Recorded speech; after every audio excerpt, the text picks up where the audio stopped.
Hi, I'm Troidal Power, host of Troidal Power Presents the Power Playthroughs podcast with Troidal Power. It's an audio-only Let's Play podcast where I play video games and tell you about them. It's like Twitch for your ears.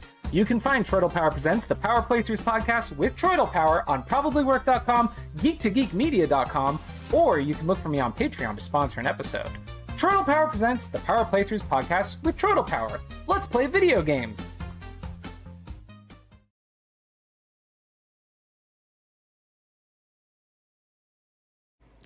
Hey, Nick from Showboys here, and I want to invite you to become a member of the Showboys Discord.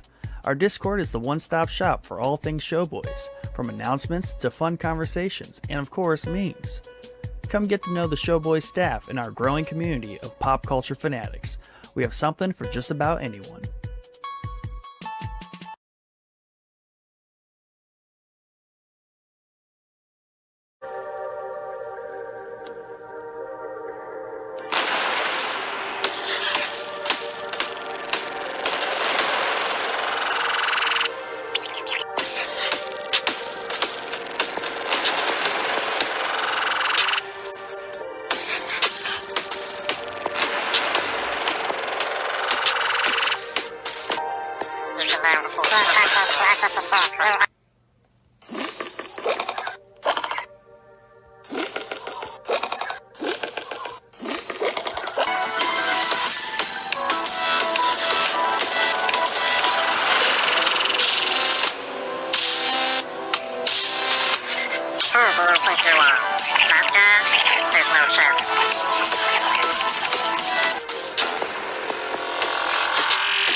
Hey, Mike here from Showboys. We're excited to bring you Showboys Gaming, a YouTube channel created for you to enjoy our exclusive gaming content.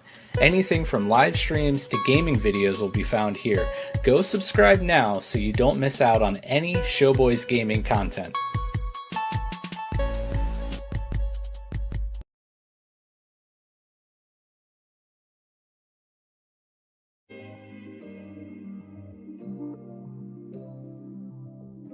Hi, my name is Siv, and I'm a proud partner of the Showboys stream team. I'm what you call a variety streamer. What that means is I play a bunch of different styles of games.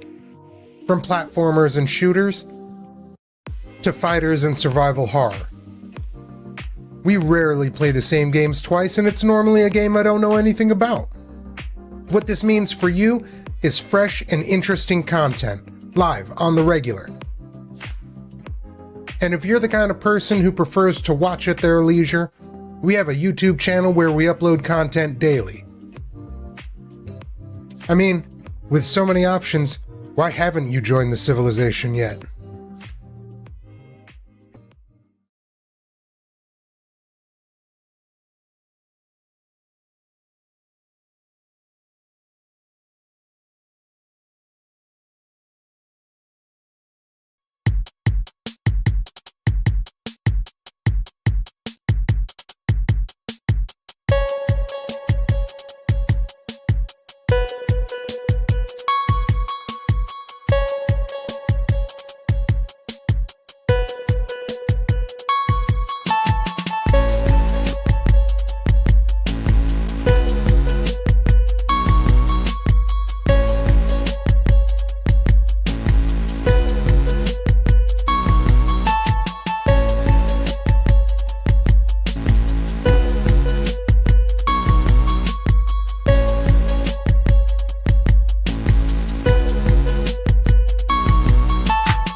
Yo, what is up, everyone? How's it going, guys?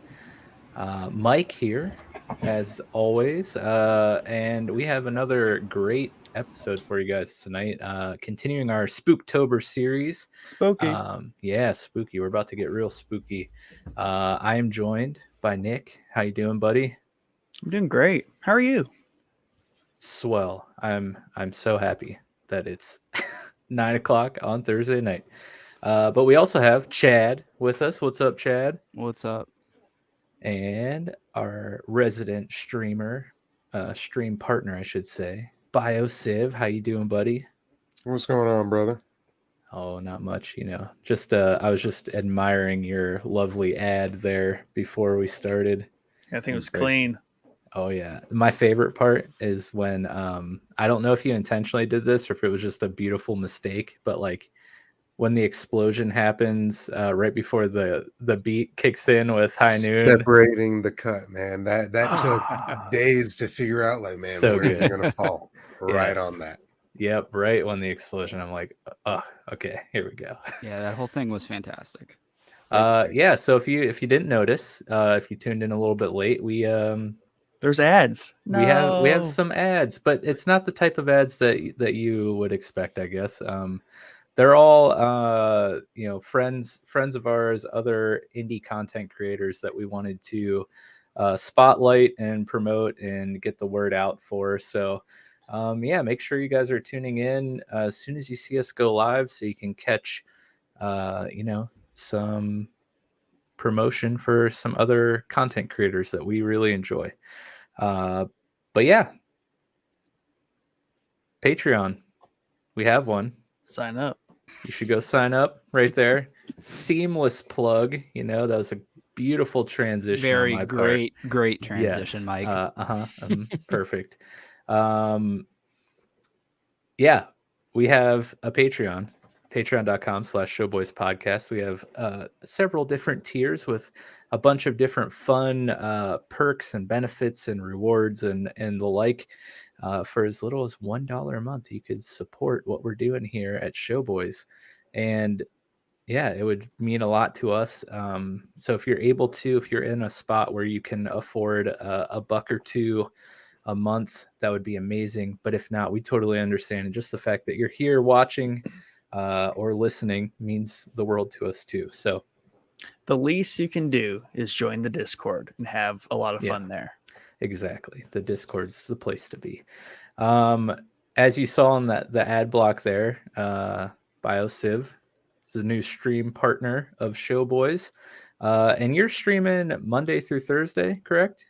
It's Monday through Thursday. Usually we try and push even that Sunday. Sunday.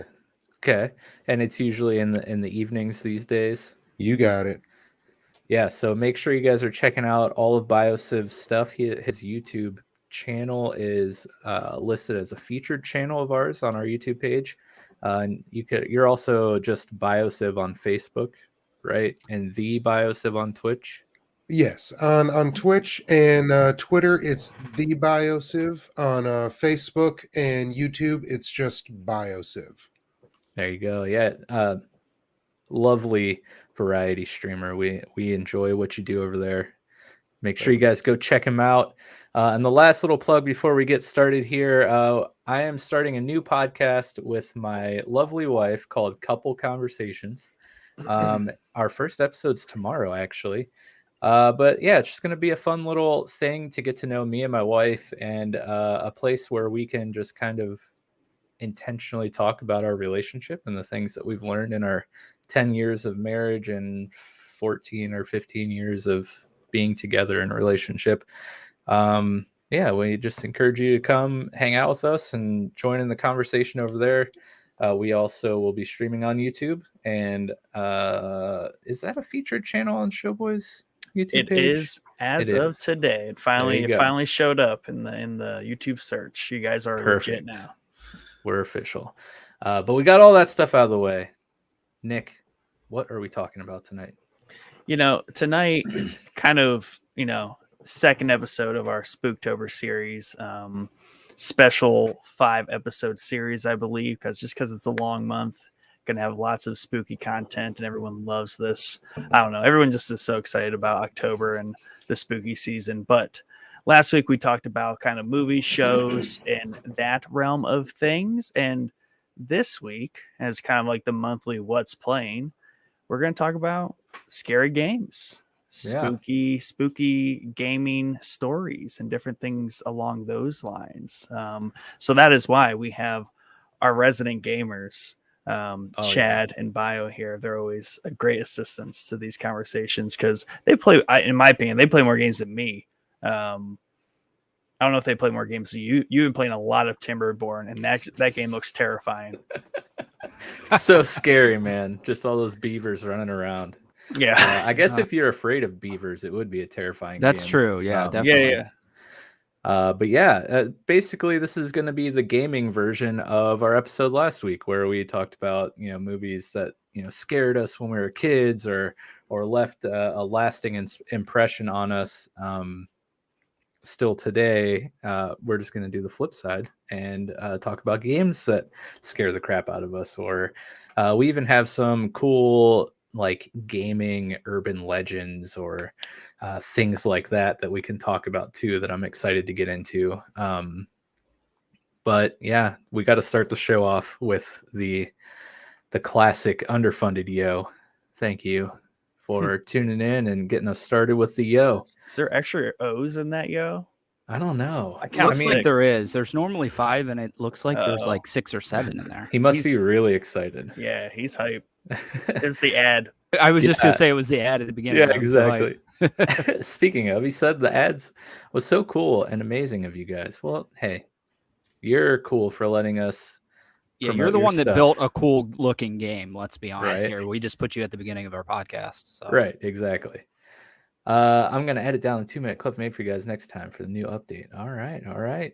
And then big hype for the scary game stream, then the couple stream. Well, thank you, sir. Appreciate that. So we, of course, throughout the topic in our Answer the Boys question, or the Answer the Boys channel in Discord, and we got a ton of replies in there. So we're definitely going to go through all those tonight. But I wanted to get started off with just talking about games that, either scared us when we were younger or still are really scary for us to play right now as grown adults. But I figure we'll start with our guest, Chad. I mean, you are a guest, but you're also a host. But we're going to start with you first, Chad. Are there any games in particular that you found frightening, either as a young little Chadwick, or that still scare you to this day? Yeah, there's definitely a couple, and there's one series that scared me as a child and scared me with its newest release. Well, not its newest release, the release before that, and that's Resident Evil. Those games were horrifying to me as a kid, but I loved them. And Silent Hill back in the day, I thought were really scary games. I'd love to go back and play those. They're not really very accessible with the systems that I have right now. So yeah.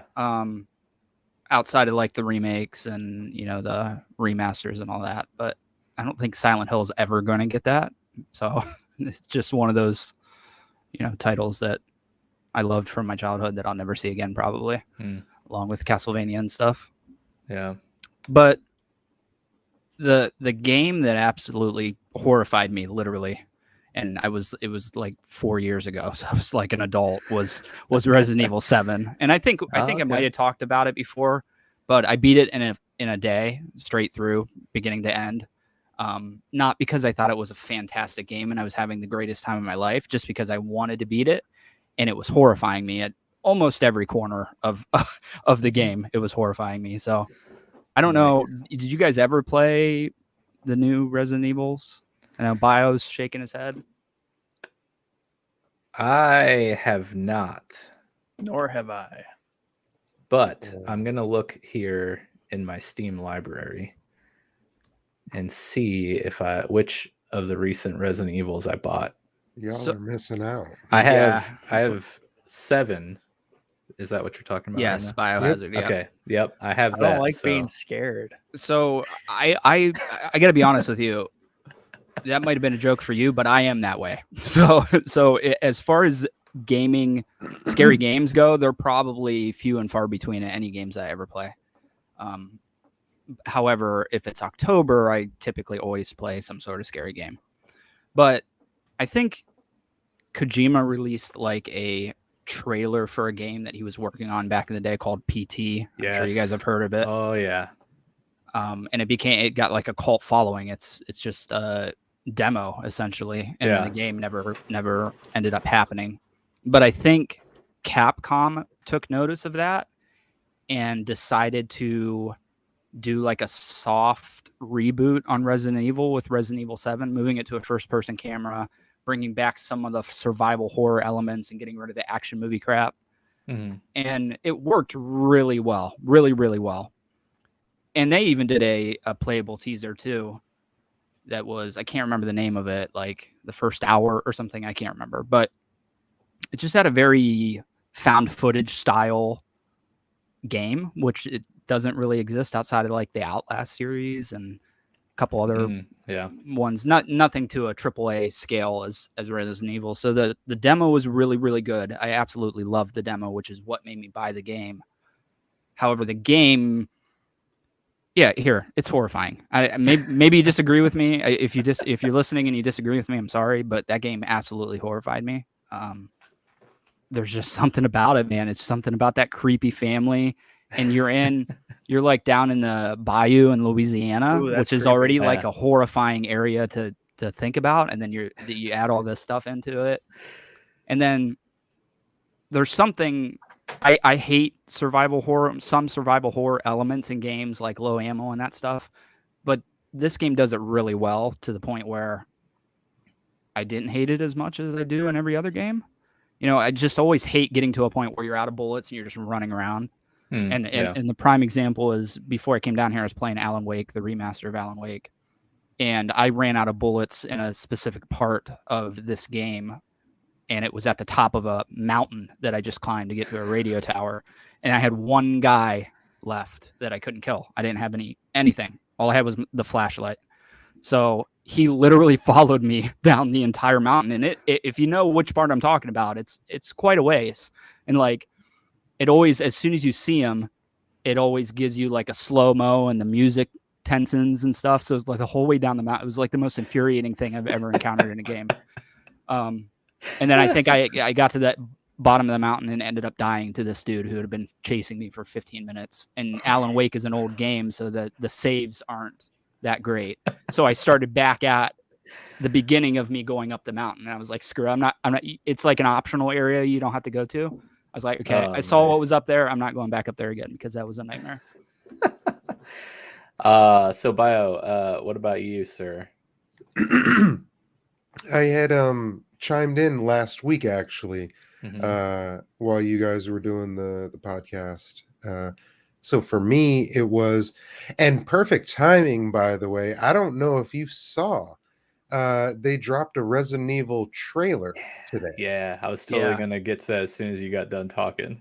Dude, I definitely want to talk about it. So I'm glad that you brought it up. Oh, yeah. So my main one was that Resident Evil Director's Cut. It was on the PlayStation, and they had the zombie right after you got through the dining room, and he was chomping away, and he looks over, and there's just this blood dripping down his and that's a scene in the trailer, bro. Yes, yeah. Oh, so good. As soon as that part happened in the trailer, I was like, I bet Bio is very happy right now. Oh man, there were multiple points where I was like that, multiple scenes that they pulled out of the games that I was excited for in that trailer for sure.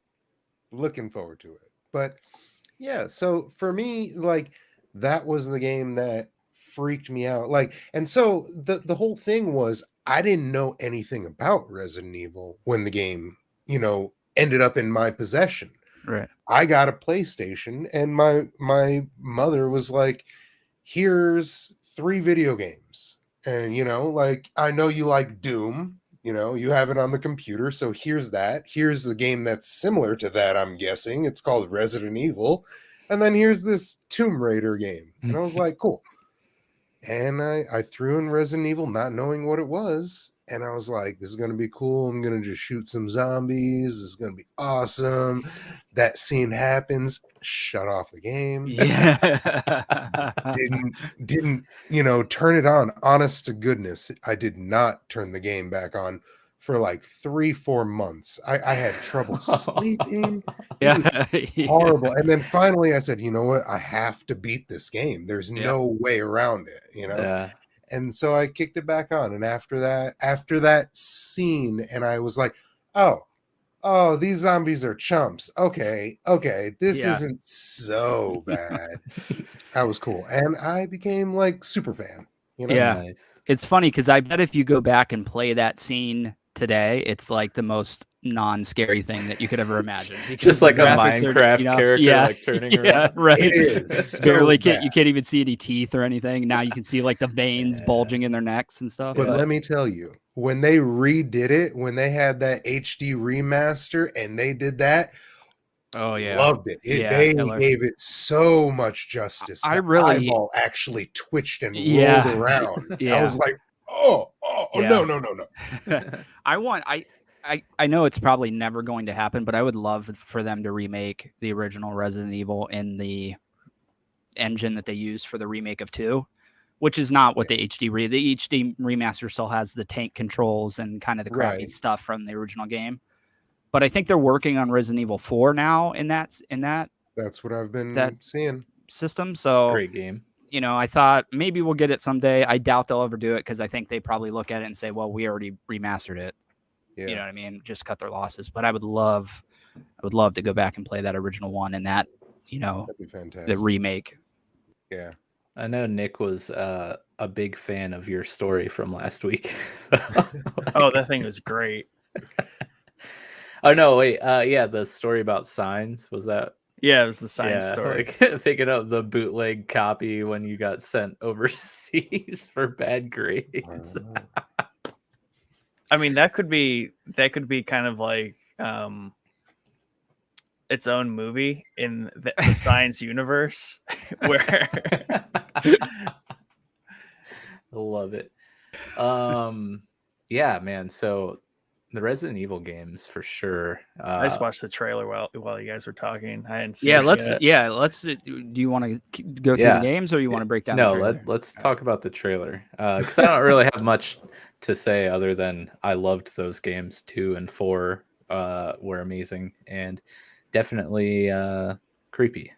But this trailer, I'm excited for this. Now, at first I was a little confused because, you know, they have the movie coming out, which is what the trailer is for, and then they also have like the Netflix series, and I was like, which one is this? Yeah. But this was the movie. This is the movie. Yeah, Yeah. right. I was confused too because I thought they had released images of Racoon Police Department for the show, Mm-hmm.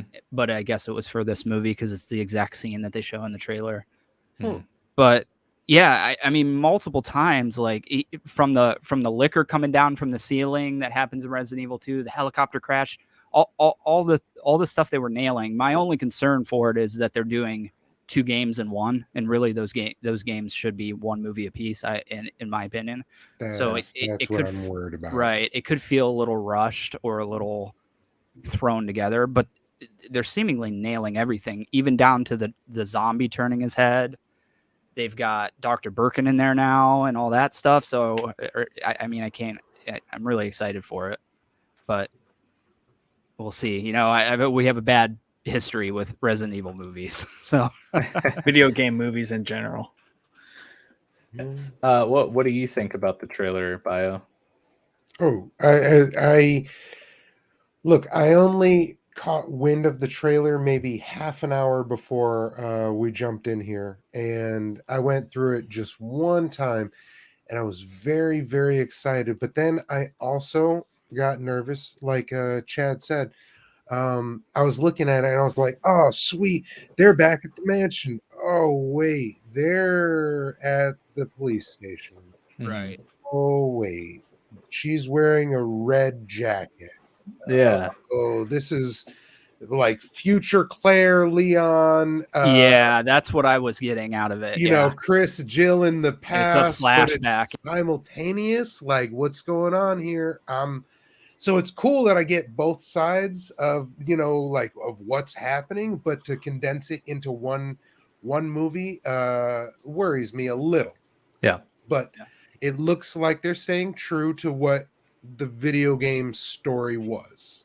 Yeah, and that's what was my biggest complaint about the first attempt at these movies. Yeah.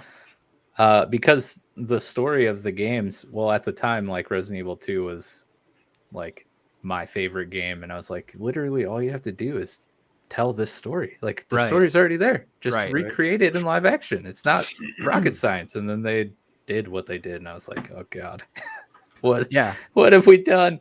But looking at the cast here, just a few notable names that I particularly enjoy. Robbie Amell is Chris Redfield. Not bad. I enjoy Robbie Amell.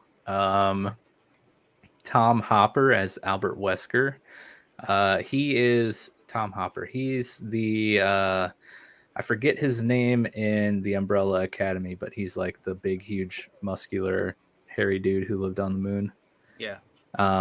He also plays Billy Bones in an amazing show called Black Sails on Hulu. But we also have Leon Kennedy's in the show. Of course, Claire. That's the one that like they all look like their game counterparts except for Leon. Like they just forgot about making him look like the counterpart. Yeah. So, I'm hopeful for him. What else is that guy in? Because I've seen him in something.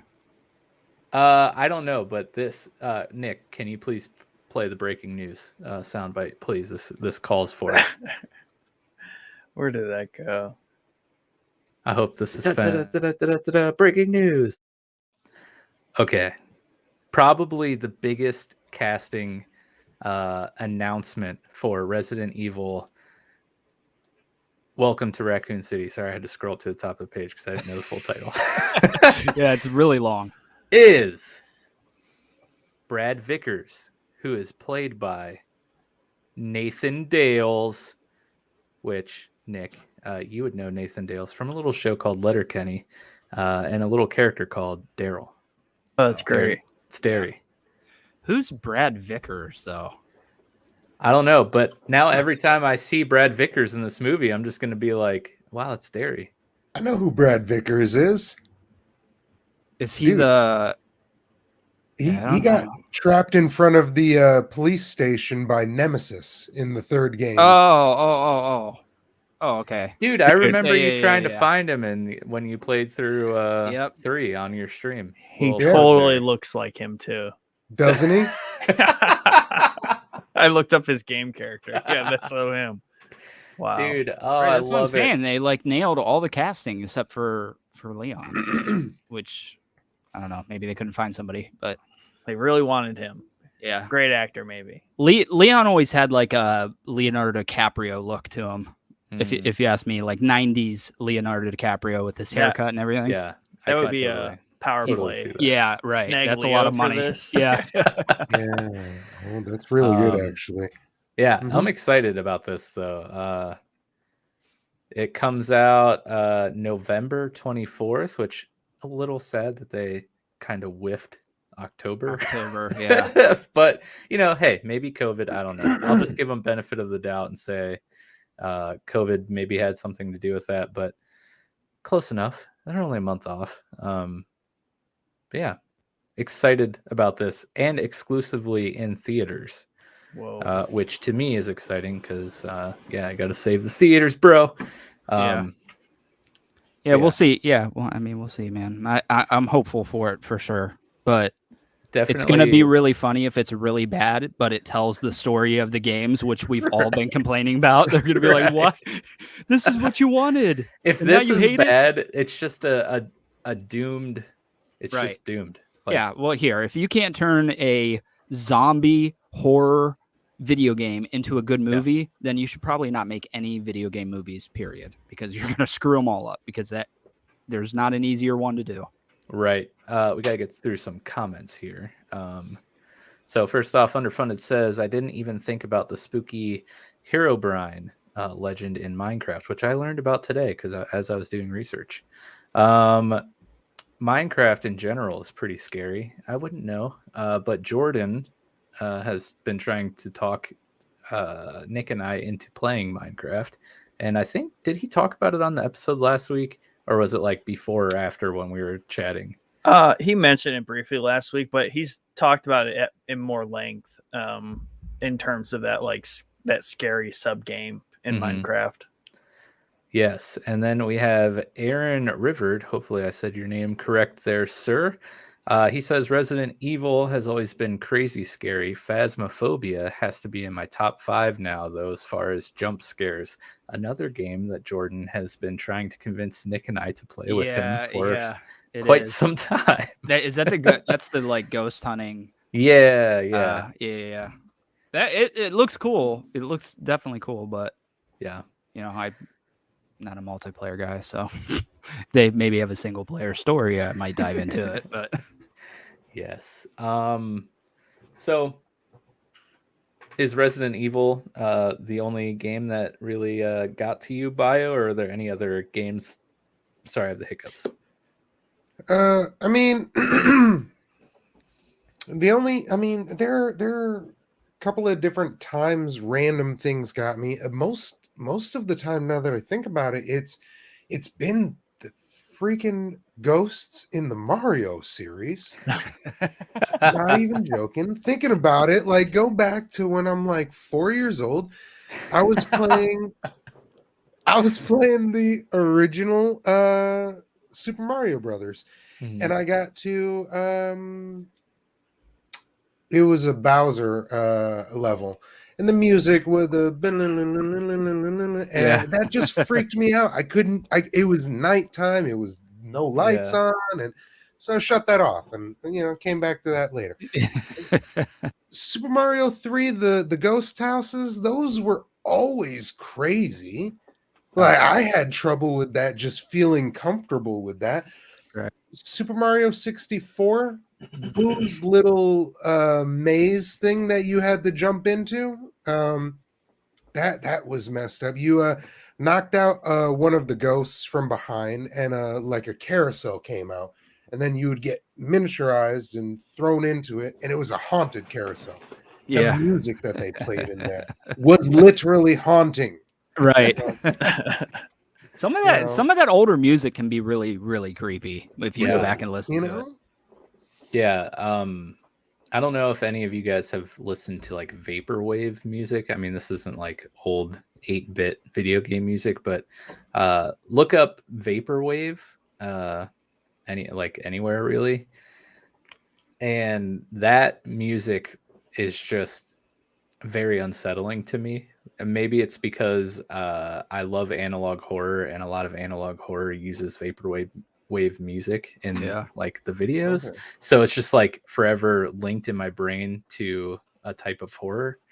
But just not to totally branch off into music conversation. Yeah, we always do that. Anyway. I have a point too when you're done. Okay, yeah, but like just the fact that most vaporwave, why can I not say this word? Vaporwave music is like remixed like music you would have heard in Kmart in like 1989. And it's like chopped up, super slowed down with like distortion, and it's just super creepy sounding, and I love it, and I listen to it all the time. Yeah. So I remember, and I might be making this up, I hope I'm not, but I remember that wasn't there a song in one of the Pokemon games that was like supposedly driving kids insane in Japan? Like Lavender Town, the original Lavender Town music. Yeah, we'll get to that because I have that written down here. But you're onto something there, Chad. Okay. Well, we're gonna get to that. We'll put a pin in that one. Can I head's in interject the right space? What's about up? A game like? Yeah. What's up? Have you guys played like the Metal Gear Solid series? Oh yeah, every single one of them. Yeah, I mean, I knew, Chad. Obviously. I have not. Yeah, but no. Oh man. Okay, so like Chad was mentioning earlier, Hideo Kojima is kind of messed up. Dude, very wild. You know, love it. So wasn't that the series where like the game would read your memory card files? Yeah, the first one, the original Metal Gear Solid, which was like revolutionary at the time. And I don't know that any other game's ever done anything like that. Not to my knowledge.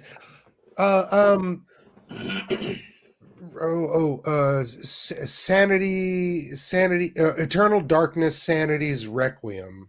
Did something It like was that similar? Yeah, it was a GameCube game where it would do the same sort of thing. It would actually mess with your GameCube save files. It would pretend that it locked your GameCube. It would do Oh, lower that's your volume hilarious. on the TV. It Yeah. would erase your game files. to Yeah, just that's mess ripped with you. right out of Metal Gear for sure. That Psycho Mantis Exactly. fight.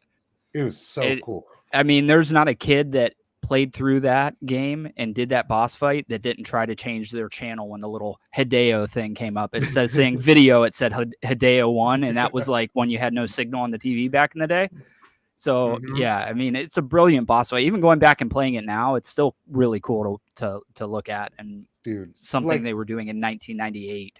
All of those games, though, they all had their own little interesting sort of like quirks, sort of hidden weird sort of things. So in my favorite one of them, like as far as weird things that they did in the second one. All right, this one was called Sons of Liberty. This was Raiden's story. It feigned that you were going to play as Solid Snake. Right. But you ended up as his like his, I guess, like protege, whoever it would be. It's like the dollar store version of Solid Snake. Right?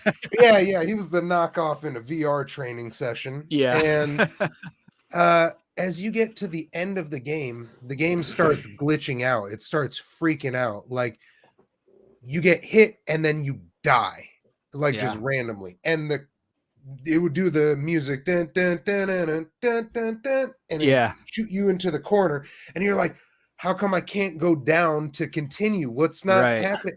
But you're still playing the game in the corner. They just miniaturized it and made it look like you were in and the characters' faces are melting as you're having conversations on the comm set. They start freaking out and talking gibberish, like middle of the night. 12-year-old boy playing Metal Gear Solid 2. Yeah. Like, no. It was bad. For sure. All right, Nick.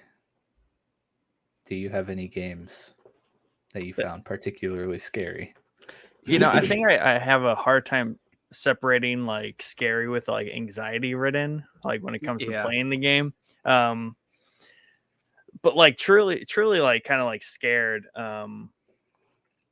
Like obviously The Last of Us and Rust are probably the two games for me that are like legit, they scare me. But they also, they entice a lot of anxiety at the same time. Yeah. But when I've been playing Valheim a lot lately, and when I was on Cozy Contagion server, I made a new character. Well, I had forgotten how kind of scary that game can be when you are a lower level character in the Black Forest. Like, oh yeah, it's creepy, it's scary. And then also when things start chasing, you will die because you can't fight them because you're not good yet. It kind of reminded me like kind of how scary and creepy that game is. It's more creepy, like nothing like scares you, but it's creepy. Dude, the first time that I saw Odin, like that actually scared me because like, we had no idea. We're just like, well, me, my love for that game is just collecting resources. So I'm like chilling in the woods, just chopping trees, and it's dark. And then I like turn around to run back to base, and I just see a shadowy figure like a couple meters away from me, like in the tree line. And I'm like, what is that? And I just thought I like saw something. And then it happened again, and it kept happening. I'm like, are you guys seeing this? Like, what is this? Yeah. And we eventually found out that it's just like Odin. Like, it's just like a silhouette checking in on you. Yeah. He just creeps on you the whole game. Yeah. And if you get close to him, he disappears. Yeah. Well, that reminds me. Have you guys ever played Fear? No. See, it was a PS2 game, I believe. Yeah. Oh man, that little girl in that game that creeps up on you is horrifying. For whatever reason, I was getting major Fear vibes from Control while I was playing it. I don't really know where that was coming from, but I wish they would remaster those games because I love that first Fear game. It's a blast. So much fun. Yeah, The slow-mo absolutely. and the telepathy, it was wild, Yeah. dude. And then that little Especially at girl, the man. time, you know? Yeah, definitely, for sure. I don't know Control. that I played any of the other ones. Yeah. I fear I I played parts of it, and I definitely probably played it at someone's house. Yeah. Or I've at least seen it played. But Control more recently, like that game's also just creepy and Yeah. or scary. The Right. Kind way, of disturbing. yeah, Yeah, it's got a very disturbing like background to it. Yeah, definitely. and I think it's the fact that it puts you in that kind of like disturbed mindset is just why like it makes you paranoid just being in the game because it's Right. just creepy. And like we talked about when we went over Control about like the way they do the music and that was to me like calming, the fact that they used the music to tell me when I was actually in danger versus not in danger. Right. If they played that tense music the whole time, it would take me twice as long to complete that game because just moving through those narrow corridors and things, just assuming something's gonna kill you at any moment, that would do the trick. Yeah. Right. Yeah. Underfunded says, I miss how PS1 save files got a little icon, like real things in a box. Yeah. I remember it, like having the memory cards, and then when they like moved up to the like memory cards with a little screen on it that had like the two buttons. And then Underfunded says the crying witch in Left 4 Dead. Oh yeah, for sure. Yeah. Yeah, We're definitely. going to talk about that one too. Yeah, right. I think music, again, we're going back to music. Has a lot to do with scary stuff. It plays a huge part in creating emotions and making people feel things. And what I think is really creepy is when a game or a movie or a show doesn't have any music, like at all. Oh yeah, Silence. yeah. Because you just get like the natural sounds of what's going on, and you don't have the cues to like prepare yourself for what you're supposed to feel. So for me, the whole time I'm just like tensed out and on the edge of my seat, and I'm like, what, is something gonna happen? I don't know. The show or game's not telling me. Yeah. And then as soon as you let your guard down, that's when they get you. They get you with them. Yeah. Or I personally like it when they don't get you and they just keep you like hanging on the edge. Just in that perpetual like feeling of anxiety and tension that never pays off, while it's like sucks when it happens because nothing happens. After I get over that little moment of anger, I'm like, that was a good one. I appreciate that. I don't think I really realized until like last generation how much music and the sounds can add to a game, specifically with Control. Control's got some amazing sound effects in it. Mm-hmm. And yeah, I really like, when I was on the like I was playing Ghost of Tsushima, those Rurouni Kenshin movies that I talked about. Also scary. Yeah, also scary. The fourth one in that movie, the very final fight, has no music whatsoever. It's just the sounds of their shirts and the swords hitting, and it's like one of the coolest fights because of that. If they added music into it, I think it would have ruined this awesome fight that's going on. It's just you don't realize how much sound adds until you can watch like those movies. The first couple of ones, the swords hitting has no sound, so it just looks weird when you go back, and then you go to the fourth one and they added in sword sounds for everything, and it's super loud and super, deep and stuff. So I never noticed until, especially the video games, how much sound can it just add to the overall package. Same with the PS5 controller, like those things I would have never, the vibrations and the controllers and the triggers and stuff. It adds quite a lot. Yeah. And I would have never thought about it. Excuse me. Were there any others, Nick, for you? Just like Ghost of Tsushima, like there's elements of that are creepy or like scary, and it's like it's because that is more like a storytelling creepiness, because they're telling these tales, even if they're just like short side quests. The tales themselves in this kind of like enchanted like samurai fantasy kind of thing, of legends kind of thing, and it's just that sense of being told this like old tale over the like campfire, and there are like exact like the kind of Japanese style ink paintbrush Yeah. stroke art as I tell them. So there's just nice. it's blended so well into the game. I would never classify the game as like scary, but they do a really good job just like building this vibe around that game. And then there is this certain stance you go into once you get like a kill streak. It is not scary for you because you are the terrifying thing. Right. So it's like reversed order. It's like playing the monster, which is really fun and cool. That's awesome. Excuse me. I'm like having a throat itchy right now, so I apologize for all the throat clearing. Kick them out. Coughing, but yeah, I have a couple others to add. The first time I played through Dead Space was another one of those like just terrifying, anxiety-ridden experiences. I was gonna say for Dead Space, that is one exactly. Obviously, the sound is excellent in that game, but that's one where they just simply cue the music or cue the sound effect. Nothing visual happens, but you're still like terrified because it's like, am I missing something? Am I dying right now? Right. No, Yeah. they're just messing with me. And then they do a really good job of doing that, but then like as soon as you're like think you're catching on to like, oh, nothing's gonna happen, like they're just doing that again, then like something does happen and you're like, gosh dang it. But yeah, that game is just a masterpiece. Yo, there's like a 40-minute documentary on YouTube with the director from the original Dead Space going over all that stuff you guys are just talking about and why they did this, why they did that. It's really, really good. If you do you get a chance to remember check what it it's called? I'll drop it in the Discord if I can find it. That would be awesome, because if you do find it, then it might not be 40 minutes. That might have been a little steep. We'll see. Yeah, man. If you can find that link, we'll include it in our episode description too for you guys, because that sounds awesome.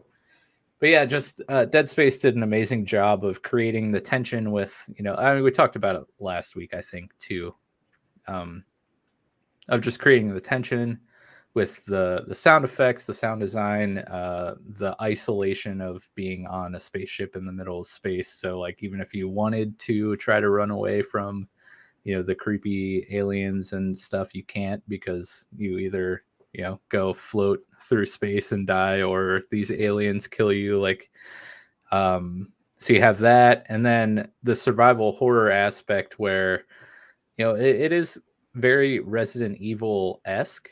Like, if you can, I don't remember off the top of my head because it's been a while since I played it, but like, if you can move while you're trying to shoot, it's very, very slow. You can still move while you're shooting in that game, right? Yeah, I think so. Okay, but I've never played it, but I think that there's only, I think Resident Evil 4 is like one of the only mainstream games where you couldn't move, but that really added to some of the you're stuck. That adds to the tenseness of it. Yeah, but like ammo is not like super sparse, but like not overly abundant. So yeah, it just had a really perfect combination of all the things that can really build tension and make you scared.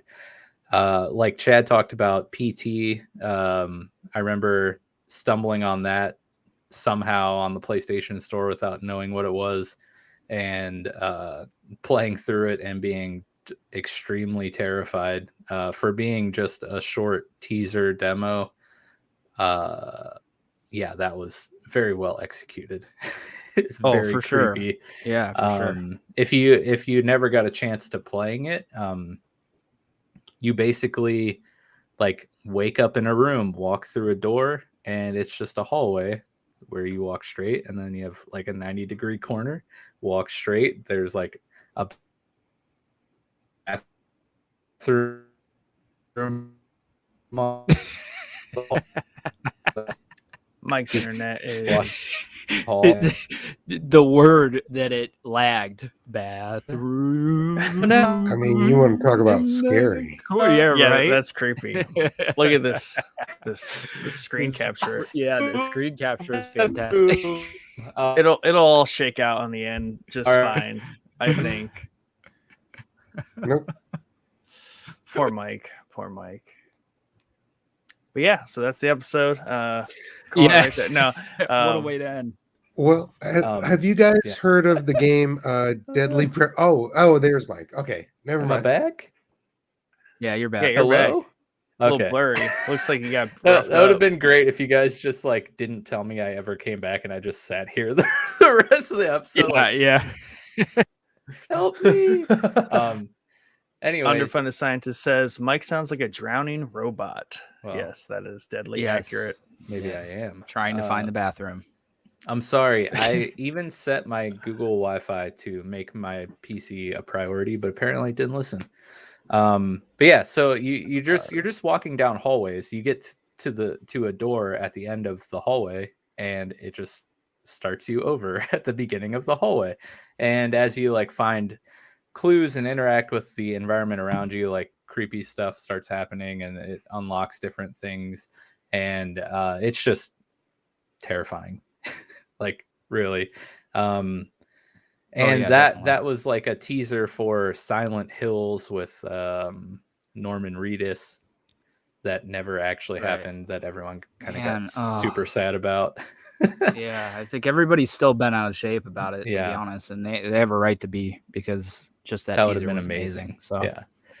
And then the last one is a game that I never played, but I watched a very long YouTube video covering the game, and that's Doki Doki Literature Club, which does not sound like it would be a horror game off the top of just the and title. It doesn't look like it either. If you go look up that game right now, it does not look like it would be but please the most screwed up game you're ever going to play, because it is so disturbing and yeah. very dark. And I discovered this game because one, I never would touch this game. Oh my! Right, like without knowing. RPGs are not my thing. So I was watching my favorite horror YouTuber that's not named Wendigoon, and that was Nexpo. And he had a really great in-depth video covering this game and all of its dark and disturbing things. But unfortunately, he took it off YouTube, and now it's locked behind his Patreon. So if you want to watch it, you have to go become a patron of Nexpo. But yeah, that game is very twisted and and just for people very that disturbing. have no idea and can't look it up right now, it's like a visual novel that looks like a very girly Japanese anime game, right? Yeah. It looks like you're about to just play, and it's even got like an innocent title, Doki Doki Literature Club, and it's got like these super anime characters on there. There's pink everywhere. Yeah, you play as like a high school teen girl, and like every anime game. Yeah, so Ray from our former coworker probably would love this game. But yeah, see the Persona dude. Yeah. You join a literature club and make friends, and like it just gets crazy. yes, very. But yeah, I definitely recommend. You gotta play it, Bio. Oh, come on. Yeah, I'm thinking to myself, like, oh, this just sounds like it's starting to sound like Yandere Simulator. Have you heard of this thing? No. You got to look this up, man. Yeah, it's one of those weird ones where you're the Japanese schoolgirl who ends up murdering everybody who's trying to get in front of you and your senpai. Yeah. I mean, nice. Might be darker than that if we're being honest. You should, dude. Actually, you should consider doing this as a stream, like streaming yourself playing that game. It would be amazing. It'd be a difficult stream though. It's just a visual novel, really. So just reading a lot of it. Yeah, you're reading a lot. Dude, oh, goodness. Do it.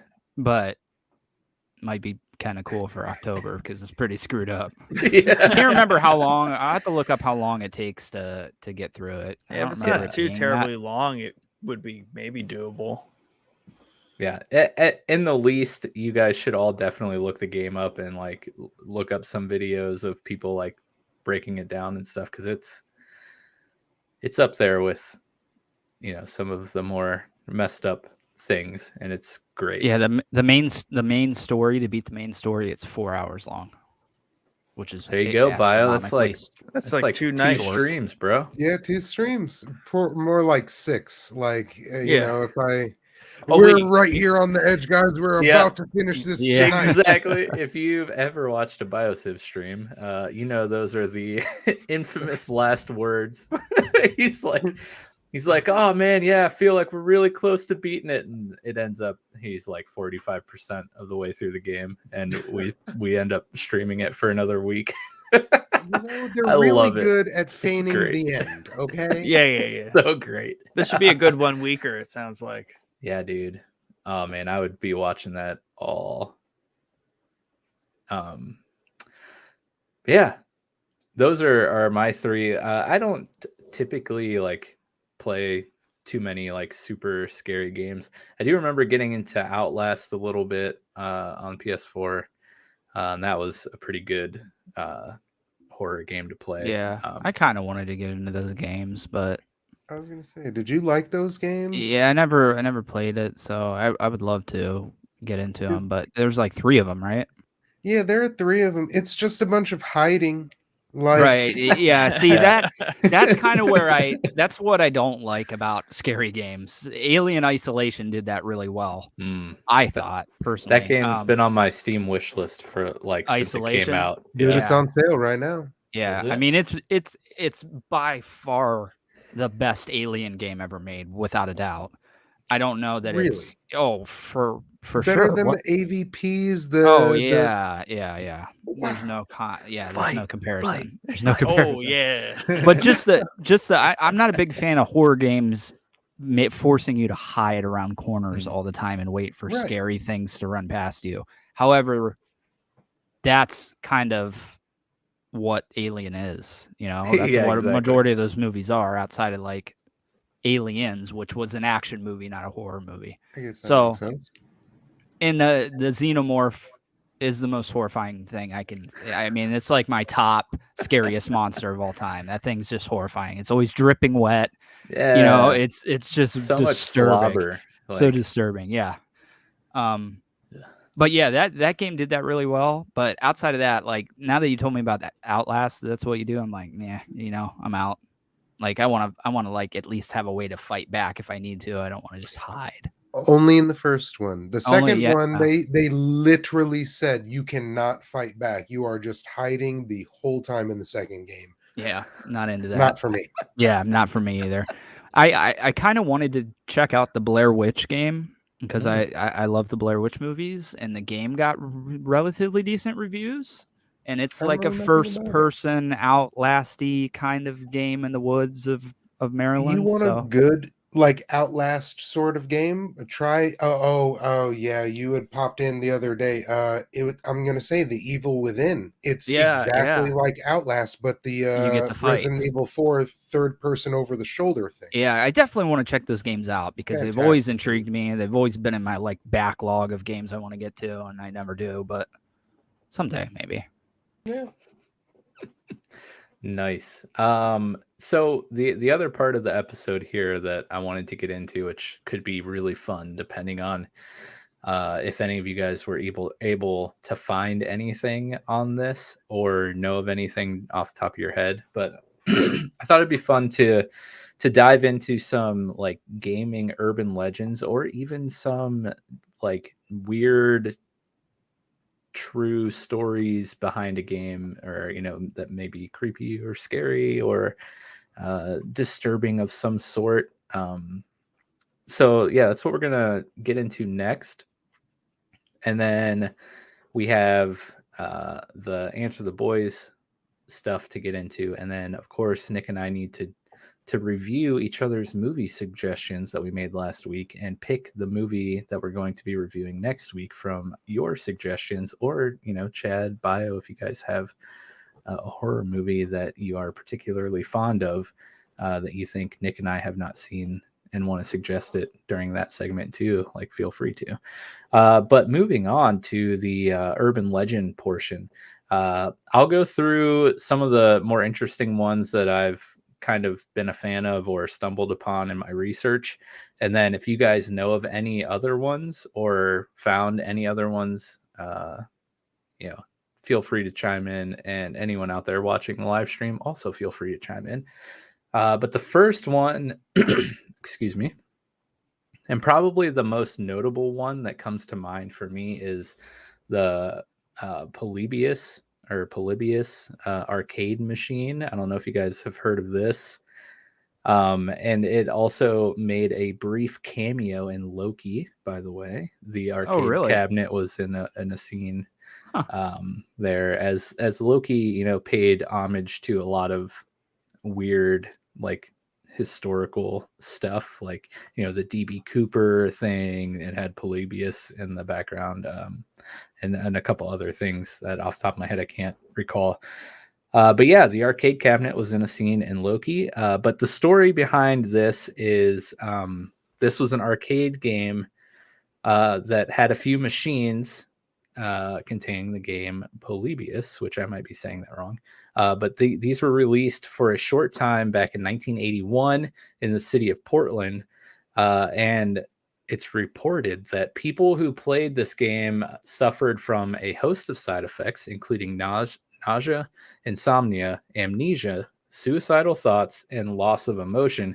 To make matters worse, it was also reported that men in clad and black would visit these machines periodically to collect data from these experiments. Now, I got that little brief description from thegamer.com. Has a nice article on this. But yeah, basically, the legend is the government was using these arcade cabinets to perform experiments on people and then would collect the data from the cabinets. And then the cabinets just disappeared. So, of course, you have the typical urban legend nature where some people are like, oh, yeah, I saw those cabinets, or I played one, or I was in an arcade and I saw some guys in black suits come and like tinker around with this cabinet. And of course, nobody, you know, can produce any actual evidence of these things. But it's a really cool kind of legend. So are they not confirmed to even exist? Right. Okay. So it's not like they existed and the story is the maybe false part. It's right. Might be the entire thing. Right. Now, when I brought this up, Bio, I saw you get a big old grin on your face. What do you know about this little legend here? No, that's exactly it. It's just the whole arcade cabinet thing and the government keeping track of everybody with that thing. So I like the idea of that. It is an arcade that so many people have claimed to have seen, you know, but where's the evidence? Nobody has any records of this thing existing, you know? Yeah, but that's what they want, you know? Right. It's exactly what the government would do. The perfect rebuttal. That's true. That's what they would want. Exactly. That's what they want you to think. Yeah. Anyone that ever played one got ghosted. So what's the implicate? Like, they were using it to do what kind of research? Like mind control stuff, or always?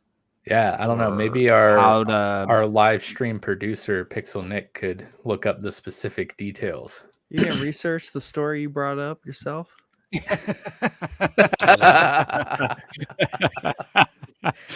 hush. You got a point there. No, I don't. I didn't dig super far into it. Of course, I saw a video by Nexpo like last year or the year before, going deep into this. But yeah, just that, like, I think there was a part of the story that, you know, somebody who played it like ended up dying or something, and that's why they pulled the cabinets. I don't know. But yeah, trying to figure out how to force people to have mental breakdowns and then record the data. Regardless, it's just a really creepy idea to think about, because it's not an impossible thing to have happen, right? Oh no, not at all. Yeah. And so, I mean, like, the government's experimented on people that we know of without their knowledge multiple times. So it's not out of the realm of possibility. They say they had arcade cabinets testing people's physical, mental, reaction times and Yeah. reflexes and things like, just so that they can get them into training for the, so Right. Right. Yeah. a Yeah. bunch of conspiracies like Ooh, that. tell me more Yeah. about this. Oh, I don't even remember what the full story is, but there's supposed to be something about them having the same sort of idea, arcade cabinets in the 80s, where kids would play video games and it would be testing their cognitive functionality and their reaction speeds and things like that, so that they could go, this is a perfect candidate for this new super soldier program, you know? So now we finally know why that stupid punching bag game, arcade game exists. You know, the one Yep. where you Yes. punch it and it tells you the force. Yes. Yeah. Now we That's know it. Right. that's exactly why. You've nailed it, my They're friend. just looking for the first Captain America. Yeah, this article here, it keeps it narrow to just Portland, Oregon, Mhm. but the game is called Polybius. Polybius. Polybius. But yeah, tool of the United States government to test mental and physical agility for recruiting soldiers, like the last Hey! Starfighter. So that's what it There is. you then. go. Okay. Others say Nice. it caused seizures or brain aneurysms and was possibly being tested by the CIA for brainwashing tool. Something which is a prototype version of Tempest, and many believe it was a hoax, but some people think it never even existed at all. That's kind of like the brief of it. Hopefully this isn't one of those things you can't talk about on YouTube. Right. Well, see, they already got Chad. Oh no. Yeah, dude. They're trying to get you. I already get myself, so they're like, oh, we don't need. Never mind. Oh no. There he Oh. went. Now they got him. Look, Yep. 2 down. 2 down. Mike, I like how he said that. He gets himself. They're fighting him. They're fighting him. He's fighting back. Just hold your mouse really tight and you won't Yes. go away. Am I back? Did I make it back? Or am I still? Yeah, you're back. Oh. You're back. That was scary, guys. That was scary. They're coming for me. But yeah, they really did get Chad. I don't even know where Chad went. He's gone. But yeah, so that's Polybius. So very, very interesting, creepy story that isn't really all that unbelievable. So I think that's what makes a good urban legend. It's got a Wikipedia page, and on there is a picture of the machine itself. Maybe it's real. But I don't want to. Arcade is probably real, but Yeah, it's a right. story. Well, that's what they want you to think. I got to stop talking about it before they get me again. Yeah. We'll move on to something a little more lighthearted, except not really. Because though it is probably merely coincidence, it has happened so many times to real life people that I don't know. Maybe there is a little something more to this. But this is the Madden curse. Uh-oh. Now, Okay. Nick, I know you're a big fan of the sports ball. Oh yeah. There's a sports ball game, the elongated kind, Yeah, John Madden made the toss shoes. around John the women's Madden. shoes. Yeah, exactly. Each year, a player who had an exceptional season will be featured as the cover athlete of the game, and it's like a pretty highly regarded honor to be selected as the Madden cover athlete. But it comes with a cost, and that cost is I'm not even joking, like most of the time, I would probably say like 7 out of the last 10, maybe even higher. I should have looked at the athletes, but the season following their debut as the cover athlete, they get like a season-ending injury. Perfect. Like, no joke. It happens so much. Mhm. It's insane. So like there's, now it's dubbed the Madden curse. But yeah, like man, I really should have looked up the last like 10 athletes that graced the cover. But have you heard of this bio? I mean, I know Nick could care less about football, Oh, but definitely, man. I've heard of the Madden curse. I mean, there are a lot of weird sports things that happen with the Madden games. Like they used to predict the Super Bowl outcomes, and then they also had the curse of the cover. You got yeah, the cover. It was almost a career injury, ending injury on the line for you. Like that was it. yes. So when did the Michael Vick dogfighting thing happen? 2006.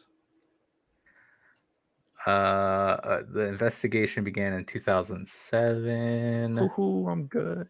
Okay, that actually was impressive. That was so close. He was on the cover in 2004, so not exactly the year following. So So it isn't necessarily the year of. no, It's just like eventually. usually it is the following year. But I was just I'm looking through the Madden covers throughout the years right now, and that was the first big one that I know something terrible happened to the person on the cover. I did That just one read the wasn't. current one is still safe from the curse. Who's on it right now? Tom Brady. Like, Oh god. Patrick Mahomes. Patrick oh Mahomes. God. Dude, if someone, I mean, the Chiefs are not doing very well, so I mean, it's only a matter of time. The next notable one here is Ray Lewis, but he was on the cover of 2005. And if you know anything, there's Chad. He's back. What's up, buddy? We're talking about the Madden curse. Gotcha. And I'm scrolling through the covers right now, and Did you find Michael the Vick actual was curse list? no, I haven't found the curse list. I'm just going through the covers. So if one of you guys want to look up the actual curse casualties, Michael Vick was on in 2004. His dogfighting investigation began in 2007. So that's not directly the year after. Ray Lewis was on 4. Michael Vick was on 2003. No. Michael Vick was on Madden 2004. Ray Lewis was on Madden 2005. If you are familiar with Ray Lewis, you'll know that he was charged with murdering 2 men at a Super Bowl party, but that was in the year 2000. So cross him off.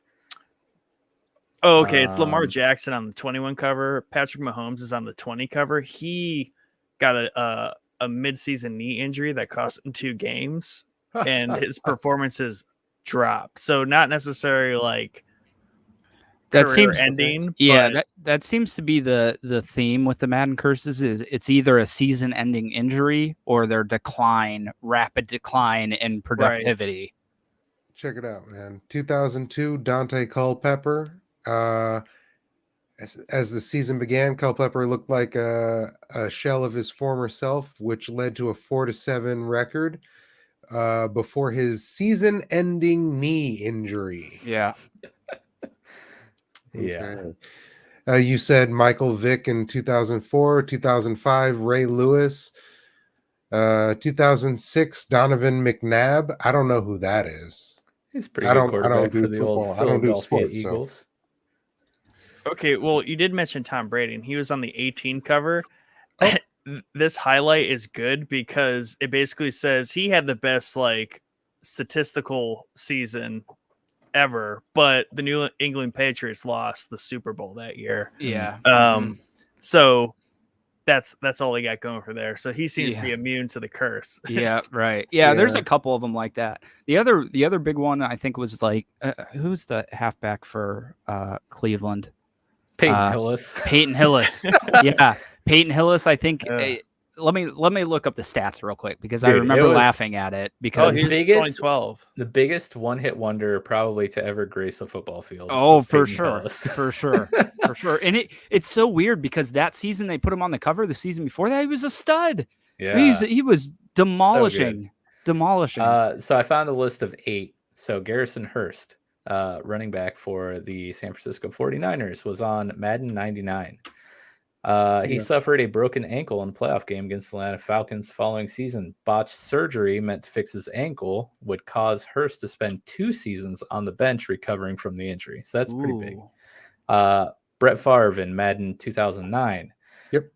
The irony with this cover is quarterback was made the cover athlete in order to honor his career with the Packers after announcing his retirement. But then he decided not to retire, and he ended up signing with the New York Jets. That's just kind of awkward. Right. He had a decent season with them. Despite off-field issues, he still suffered a right shoulder injury that year. Which, injuries in football happen all the time. So this is largely a coincidence, but it happens too much to not point out. Number 6, Rob Gronkowski on Madden 2017. Let's see. The injury bug associated with the Madden curse hit Gronk hard. He would miss several games over the next few seasons. It would get so bad that he would actually end up retiring, though he just recently came out of retirement, joined the Bucs, won a Super Bowl. Number 5, Antonio Brown on Madden 2019. Do we need to talk about Antonio Brown? No. Yeah. His problems are kind of really weird, though. Yeah, right. So, not only is he just an extremely crappy, toxic human being, he left the Steelers because of some crazy helmet issue, signed with the Raiders, suffered frostbite on his feet from cryotherapy. Well, then he threatened to retire again over a helmet issue, and then refused to play for the Raiders altogether and was cut by them. Was traded to the Patriots, cut by them, and he's had some domestic abuse stuff, I believe, allegedly, thrown up. He's on and now Tampa. he plays for the Bucs and won a Super Bowl last year. Yep. So, BioSiv mentioned Donovan McNabb on 2006. He suffered a groin injury and a torn ACL. Was never the same player afterwards. Michael Vick in 2004. Shortly after the reveal, he suffered a fractured fibula and missed the first 11 games. Number 2, Dante Culpepper in Madden 2002. He was on the cover, and then the curse got him. He would end up suffering a knee injury in 2001 game against the Steelers and would miss the remainder of the season. Was never the same player. And guess who is number 1 on this list, Chad? Our very own Peyton Hillis, of course. Oh, yeah, there you go. But does it say the stats on there? Because I think the year they put him on the cover, he was over 1,000 yards rushing, and then the next 4 or 5 years, he didn't have that combined. No, but he, was voted on to be the cover athlete. Then had some contract disputes with the Browns the following season. Then suffered an injured hamstring and would only rush for 587 yards. And then he was not re-signed. Yeah. So it's just it's literally his career literally just fell off the rails. Yeah, it's such a widespread curse because it affects multiple facets of their life, their professional career, contract issues, just all that stuff to injuries. I know when I got back in here, you were talking about Patrick Mahomes. And I think that he's on this year's cover as well with Brady. So they're both on the cover together. So they're both, and Brady was on 2018 or 2017 maybe? He was 2018, but this says Lamar Jackson's on the 21 cover. I'm talking Madden 22. Lamar might have been I guess we 21. Would be. But yeah, Brady and Mahomes are quarterbacks that have already been on the cover, and now they're on the cover again. Dude, I'm telling you, tempting fate. That sounds like a bad plan. But what I'm gathering out of what we talked about, the players, Brady didn't really have any kind of decline or injury, and the players that played with him regained themselves. So he's the key component. Well, that's because Tom Brady is a divine, godlike creature. That's of true. immortality, which is infuriating if you're not a fan of the Patriots or now the Buccaneers. But there is hope as a Browns fan that Mahomes and Brady are on the cover this year. Yeah. I mean, And let's be please. honest, Mahomes looks kind of bad this year. If yeah, we're being Chiefs honest, not doing so hot. But anyways, it just I know it's all coincidence because with sports, especially like a very full highly contact violent sport, right? sport like football, you're gonna have injuries. But it's happened so many times that it's hard to not. It's definitely not point out. the inverse, like a good, curse, if you will. A blessing. Right. It's not a blessing by any stretch of the means. So it is weird that it mostly is negative. Yeah. It's definitely not neutral. Like, No, yeah. right. And then I just have two more.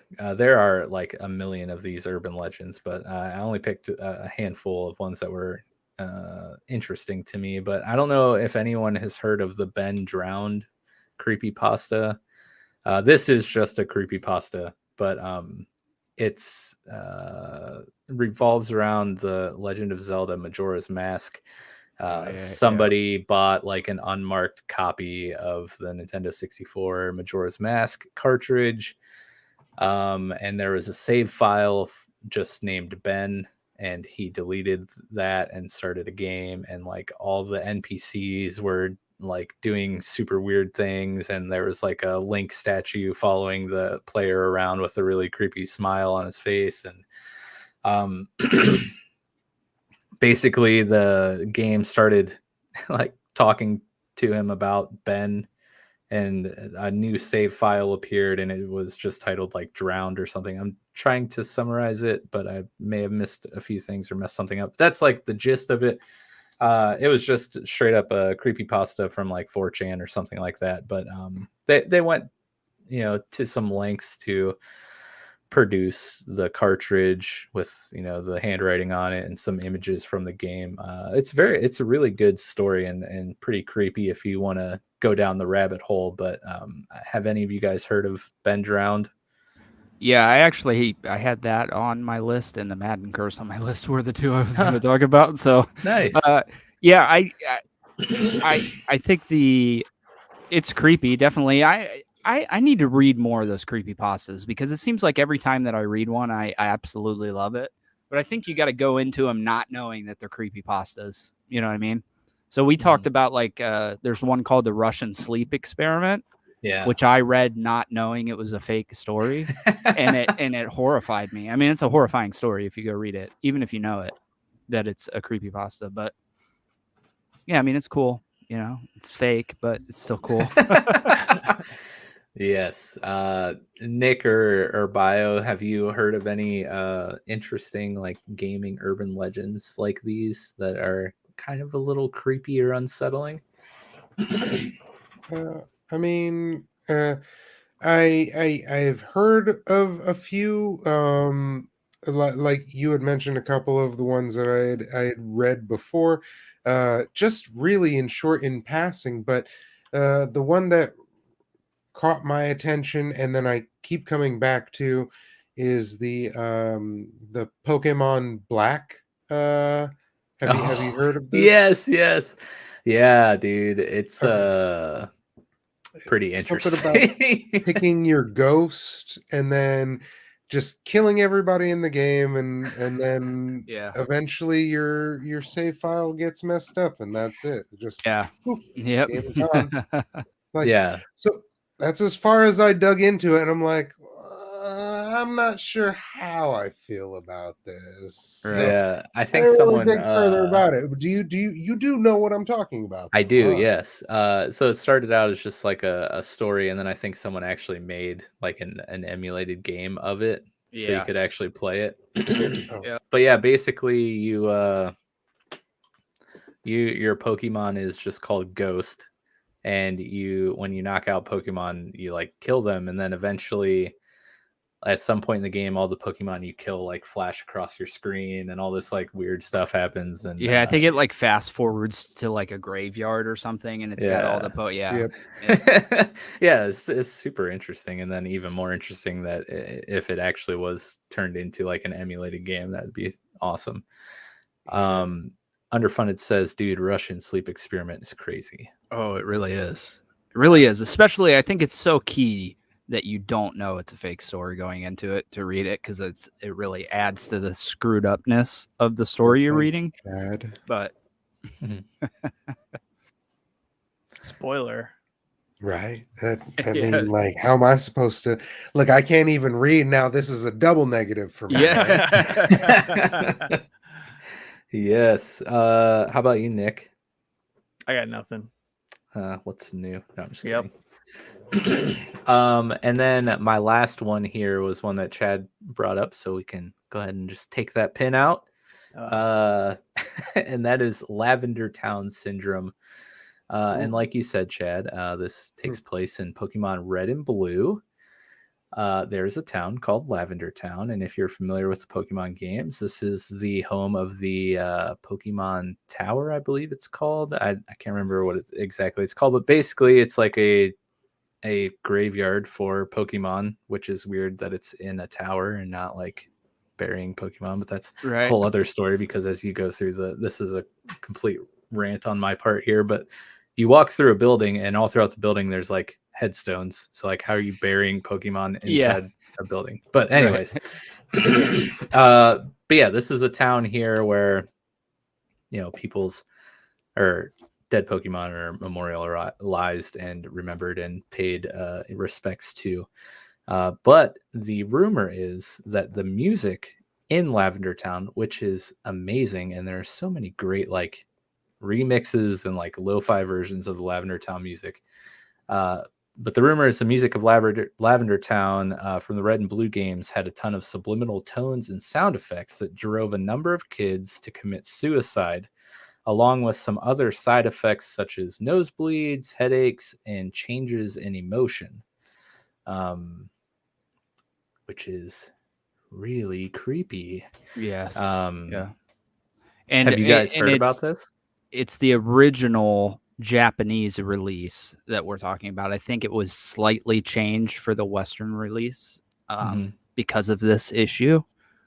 But yeah, I've definitely heard of it. I don't know if these two have, but I mean, I know Nick has not. He hates Pokemon. So How wild is that you have to change your music just because there is a sort of story going around that, right? Hey, in this small section of this game, people are losing their minds. Right. No, yeah. we can't have that. Just change a couple of tones here. Send it for the Western audience. Yeah, right. They knew what they did, so that's why they changed it. Yeah. Right. They were just trying to affect the Japanese kids, not the American kids. Wow. Which in my mind would be, I feel like it should be opposite. Yeah. You would think like, think so. You probably wouldn't want to kill your own kids. True. Or would you? Population Would control, you? bro. Yeah. Underfunded says it's 100% true, which I don't know if he's talking about this or the Russian sleep experiment or the Madden curse. Russian. But yeah, unfortunately, the Lavender Town Syndrome is just another creepypasta. But it's a super fun one at that. Not that I think kids committing suicide is fun, which I probably should have thought of that before using fun to describe this one. Fun and exciting. Yeah. Underfunded then says, I mean, man, the brown note is a thing. There's a sound that makes you puke too. The brown note episode of South Park might be the best episode of South, or not, maybe not the best, but right up there. Have you guys seen? Do you know the brown note episode of South Park? Yeah. We should just do a companion series on South Park. that just came to my mind. All right, Chad. The boys figure out that there's a note so low that when you hear it, it makes you like you just poop. You instantly poop. So it's called the brown note. And it just so happens that they're about to go. Oh my gosh, this is I love South Park so much because this detail just popped back into my head. So they're going to play a memorial, I think, for 9/11. Okay? Oh, really? They're going to play a memorial on the plastic recorders that fourth graders play. Yeah. And they change all of the music to include the brown note. And so when they play it, everyone in attendance poops their pants. And they have it's like such a South Park storyline. It gets even better because they have like reporters there and they're like, yeah, we're here at Ground Zero where everyone has crapped their pants. And it's just like they keep referring to it as like Ground Zero and stuff. It's just like, oh, why are you doing this? Thank you so much, Underfunded, for reminding me of that glorious episode of South Park. That's a show I really need to watch more of that show because I always enjoy it when I watch it. I've watched quite a bit of it. The World of Warcraft episode, I think, is probably the top for me. That's so fantastic. But I do want to point briefly to the 2 games that came out: South Park: The Stick of Truth and the Fractured Butthole. It's like you're playing an episode of the show. It's great. Oh, yeah. Those games are so good. Oh my gosh, it's incredible. Yeah. Dude, Stick of Truth had its own 3-part episode series to come out before the game, leading up to it. Right. So and good. it literally, the graphics you cannot distinguish them from the show. Straight from the show. Yeah. It's great. That was one of the first games I got signing up for Humble Bundle monthly. And I was like, wow, this game is actually amazing. Yes. It's super It's fun. like shocking how good it is. Yeah. The Fractured Butthole. Yeah. Fantastic freaking title. Oh, it's so good. I'm so glad that you brought that up, Knox. But yeah, that's kind of what I had for the urban legends. And then I have another thing. One last thing here, unless you guys have something to add. But here's a game with a weird and creepy story tied to it. So there was a game released on RPG Maker called Kanye Quest 3030. Have any of you heard of this game? No, I'm intrigued already. I know that I 100% knew that as soon as I said Kanye Quest, Nick would be like, oh, tell me more. What do you have to say about our Lord and Savior? Dude, it's exactly what it sounds like. The game, let me read the description here from a Nexpo video. In mid-2013, a charming indie game by the name of Kanye Quest was uploaded to RPG Maker. While it was initially well received, 2 years later, a mysterious Anon would release information that would not only change everyone's preconceptions, but also send them spiraling into an eerie mystery. So yes, this was a real game, and it was actually like reviewed pretty well. But you play as a rapper who goes to the future, and like Little B, is that a rapper, the bass god? What is that? There is a Little B, yeah. Okay, so there was a clone of him, and he's like runs society, and basically you go to defeat him and all these other cloned rappers to restore society or something. I don't know. It's crazy, but really funny. You should look it up. But yeah, basically what happened is this Anon poster revealed that the game is actually like a secret cult recruitment tool. And after you like you can do something, I think maybe it's after you beat it, or there's maybe something specific you have to do all throughout the game. There's like terminals that kind of like give you direction and whatnot. But man, I wish I remembered what it is you have to do to trigger this. But you get sent into this room, and the color changes to like grayscale, and all there are like terminals asking for passwords with no like clues or anything about what you're supposed to put. Like the music totally changes. You just have like sharp piano notes playing, not in any specific particular order, with like a randomly like a bell ringing out. So it's just that alone is just kind of like unsettling. Right. But yeah, basically the game is linked to Ascensionism Records, which is a record label company, and Ascensionism is like a cult. And so when you figure out, somebody went into like the game code and figured out some of the passwords you put in the terminal, and by the time you get to the end of all the terminals, they basically are like, all right, so you made it this far. If you want to consent to continue going forward, like, we'll contact you in 2 weeks, and like, so give us your name and information. What? And if Where do you give that consent, information to? in the game. Okay. And yeah, It's connected to then the internet, requires the internet then, right? yeah, you Yeah. just you have to look into this. The video, Can I have play the it? link for Nextpo's video. It's like a 40-minute video, so like probably not gonna watch it on the stream here, but I'll include it in the episode description. But yeah, it goes on even further to another game being put out called Calypso, I believe. Yeah.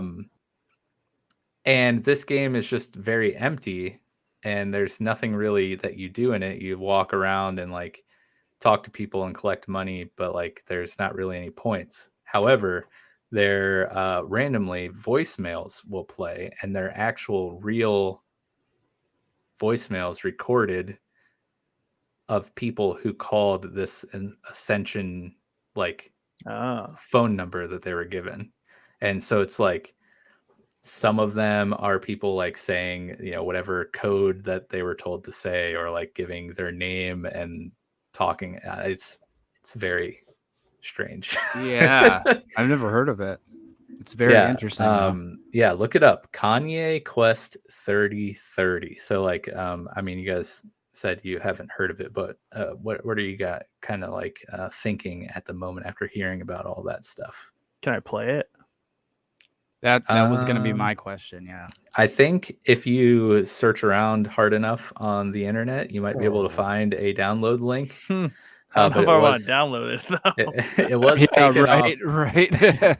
It was taken off like... of RPG Maker, you know, shortly after that's crazy. All this stuff came out. But I might need a burner like computer, not on my network. Yeah, I'll think about that. Right. Here, let me pull up a trailer for the game, and we can. It has a trailer? I'm assuming. I mean, yeah, why I wouldn't just it have saw. a trailer? I just saw a trailer for it. Look, Mike's doing all sorts of research about it. They're like, "Oh, he's interested. Let's go contact him." That's actually why my internet keeps going out. I was just I was gonna say when I got back, because it was like right after I was talking about the government experimenting on people, my internet just totally went out. I was like, okay. And someone knocked on your door. Yeah, right. Dude, we actually check my arcade cabinets in the basement. Yeah. All right, I'm going to share my screen here. So if you're watching the live stream or the video of this episode, you will be able to see this. No. If you're just listening, you'll be able to hear this. I'm scared. But yeah, here is the trailer for Kanye Quest 3030.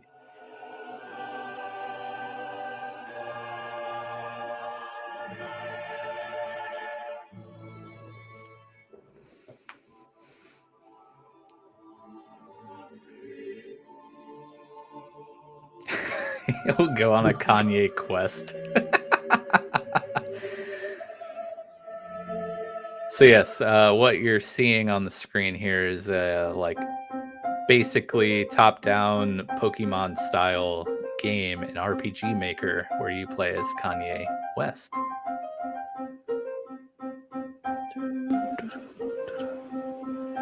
And as you walk, very much in Pokemon style, you will encounter rapper clones in which you will rap battle.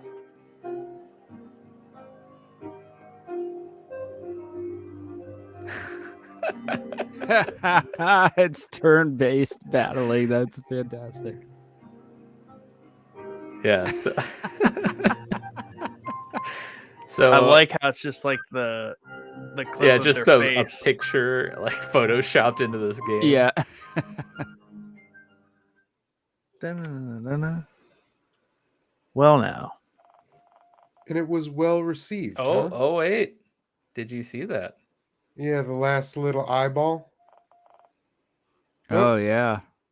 There's a little blip there of the ascensionism symbol.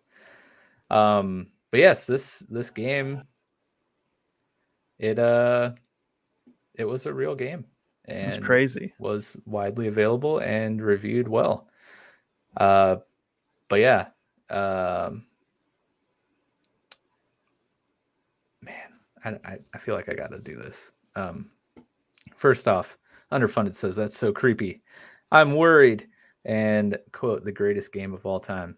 I mean, hey, can we just talk about that for a second? Like every movie that comes out, it's like the biggest movie of 2021, and it's like not every movie can be like the Or of number the one summer. movie of the summer. It's Yeah. like, Yeah, there's it's been both 30 the number one summer. movies this summer. Holy crap! Right. But yeah, love it. But I hate to inform you guys, this is possibly a work of unfiction or / an ARG. Yeah, I saw that. But the game actually did exist, and the creepy part of the game where you go and enter like all the information and have to find the passwords and all that stuff, there's also a ton that I'm just like leaving out because of time's sake. All that stuff is actually in the game, and you actually do that, and the voicemails are actually like real voicemails of people who called this line and were inquiring about it, Crazy. possibly joining a cult. But this is probably my favorite like gaming related thing that I've found. And this was another Nexpo classic that I stumbled on like last year or the year before. It makes sense. It might be an ARG. Like it has all the makings of it. Yeah. Yeah, it goes pretty deep too. But yeah, that story gets me every time. But I was like, Nick probably would play this game. Yeah.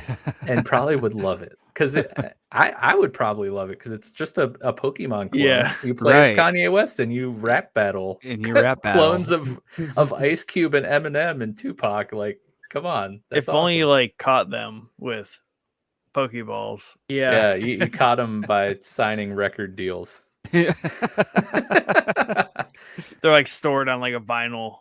Yeah. Yeah. You throw the record you at just them. Throw records at people. I love it. But yeah, so that does it with what I've was able to find. So if Good you guys finds. have anything else to add, let's do it. If not, we're just gonna dig into the Answer the Boys stuff. Answer the boys. All right. Answer the boys and gals. Well, no, we're all boys. So the boys will be answered by you, boys and gals. Underfunded says next week's guest star, the Ascension cult recruiter. Bring him might be on. onto something, man. But yeah, so we asked all of you, lovely members of our Discord, if there were any games that scared you, or you have particularly scary memories of games that have creepy or spooky urban legends or stories tied to them. You're doing great, Mike. You can do this. Hey, talking is hard. Reading is harder. Reading and talking is nearly impossible. And lastly, games that had actual true weird creepy things go on during the making of. And Underfunded said Dead Island scared me so bad, especially the jungle area that introduces the enemies without hands that stab you with their bony nubs. It's awesome because if you're in our Discord, like he posted pictures of the nubs, and I totally remember these guys. It was so bad, I kept getting jump scared, dropping my controller and dying. I love the game so much, though, I had to finish the story, so I talked Amber into playing through the jungle for me. The Suffering was a terrifying PS2 game. The enemy design was so gruesome. So the thing that probably was the most terrifying about Dead Island to me was just the game being so awful. Wow. And it broke my heart because the Dead Island trailer may be one of the greatest game trailers ever made. Wow. And I was Wow. so hyped for that game. And I don't play piano or anything. I do have one just chilling back here, a little keyboard. The first song I ever learned how to play on piano was the piano that is played during the Dead Island trailer. Fantastic. It's beautiful. But hey, zombies get me. Dying Light. Yeah, that was the parkour zombie game. Yes. That game had some pretty good, scary, tense moments to it. I did play Dead Island. Wasn't that their remake of Dead Island, basically? Didn't they move on from Dead Island to make that? Is it the same company? I don't know. That's a great question. It might be. Dying Light definitely. It was the same people who made Mirror's Edge ended up making one of those two games. I don't remember. I think it was one. Dying Light is what the Mirror's Dying Edge Light's people. a But yeah, parkour let me. game? Yeah. It's really cool. Let me confirm that real quick, though. But thank you so much. Oh no, you're right. Dead Island and Dying Light. Wow. Yep. Well, they definitely redeemed themselves because Dying Light was hands and feet above. Oh, for sure. Or in Underfunded's case, nubs and feet above. Nubs and feet. Yeah, I see that thing in the Discord. It's definitely creepy. Just stabbing you with those bony handless nubs. Thank you so much, Underfunded. Your contributions to our Discord and our streams will never be forgotten. He says, I'll cry right now. All right, we'll stop talking about the nubs then. We don't want to make you cry. Mel said, well, first off, did any of you guys play Dead Island or get super hyped and then like super disappointed like I did? Both. Yeah. I got super hyped, saw how bad the reviews were, and then never played it. Wise man. Nick. Nah. All right. Moving on. Mel says Legend of Zelda Ocarina of Time, specifically Under the Well and the Shadow Temple. Sorry. Had a hiccup there. Even as an adult, Dead Hand and the Floor Masters still give me the creeps. I cannot play either of those levels with the lights off even now. There's also a creepypasta written about Majora's Mask a few years back that was scary to read, which has been drowned. Oh, she actually says, though it dissolved into weirdness as it went on. I think it was called Ben Drowned or something like that. You were correct. Yeah. As far as more recent games, The Evil Within really scared me. There you go, Bio. Nice little reference to The Evil Within. Definitely had more of that old school horror survival vibe where you started with no weapons and no idea what exactly was going on.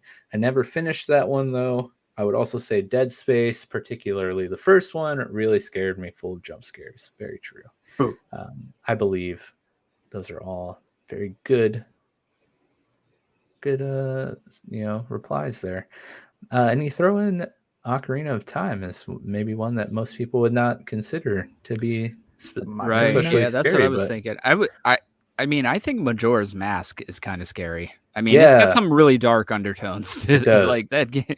That game's very dark if you look at it. Yes. But yeah, Ocarina of Time. I never would have picked that. Love it. See, that's the kind of stuff I'm looking for. Those unsuspecting ones that get you. The Scarlet KM. Shout out Stefan. He says, I'll have to say, starting the Shadowkeep DLC and Destiny 2 alone was kind of creepy. Especially for someone who doesn't like creepy stuff. I'm a sissy when it comes to scary and creepy stuff. Well, Bio, do you agree with that? The DLC for Destiny 2, did you ever get around to that? I know you're I didn't a big really Destiny mess around guy. with much of the DLC on the D2. I was like man, I was really, really, big into D too, but without my squad the past 2 years, really, I haven't had a chance to do much damage. So I didn't have a chance to really enjoy or dig deep. I know it was starting to get real dark. Looked With like it. A some of lot the of the stuff that they trailers were looked like doing, it was but getting really dark. Yeah. So Nick, can we mark down 1 hour 47 for a clip of BioSiv saying that he really likes the D and cut it off before he Really hits likes the 2? D too. Yeah. He's got to really get the timing down there. perfect. And Destiny, and this kind of goes with kind of my thoughts on Halo and Gears of War. Like those 3 games, they just have they have scary elements to them as well. That obviously they're action shooters, but the story driven elements of the settings, like it's creepy. Like whether it's the flood in Halo, yeah, or I was just about to say that part was that's pretty, terrifying yeah. at the time. And then generally, like Gears of War, like there's this like creepy, scary crap all over in that game. And yeah, Destiny kind of leans itself into that too a little bit.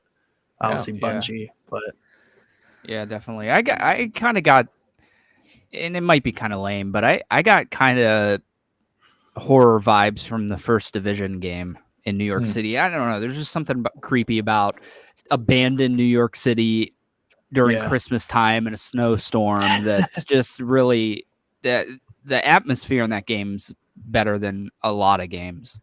And I hate that it kind of ended up coming out the way that it did, because I think if they just stuck with the original trailer that they showed, that game would have been awesome. But just something about that abandoned New York City, man, that, going through the dark, especially the like subway DLC, when you're down in the dark subway, it's just, New York City's creepy. And maybe because I grew up in a small town in the Midwest, but yeah. No, dude. And I think that's what made The Last of Us kind of like, I don't know if I would, well, I definitely wouldn't classify The Last of Us as a horror game of any sort, but just the nature of, I definitely would.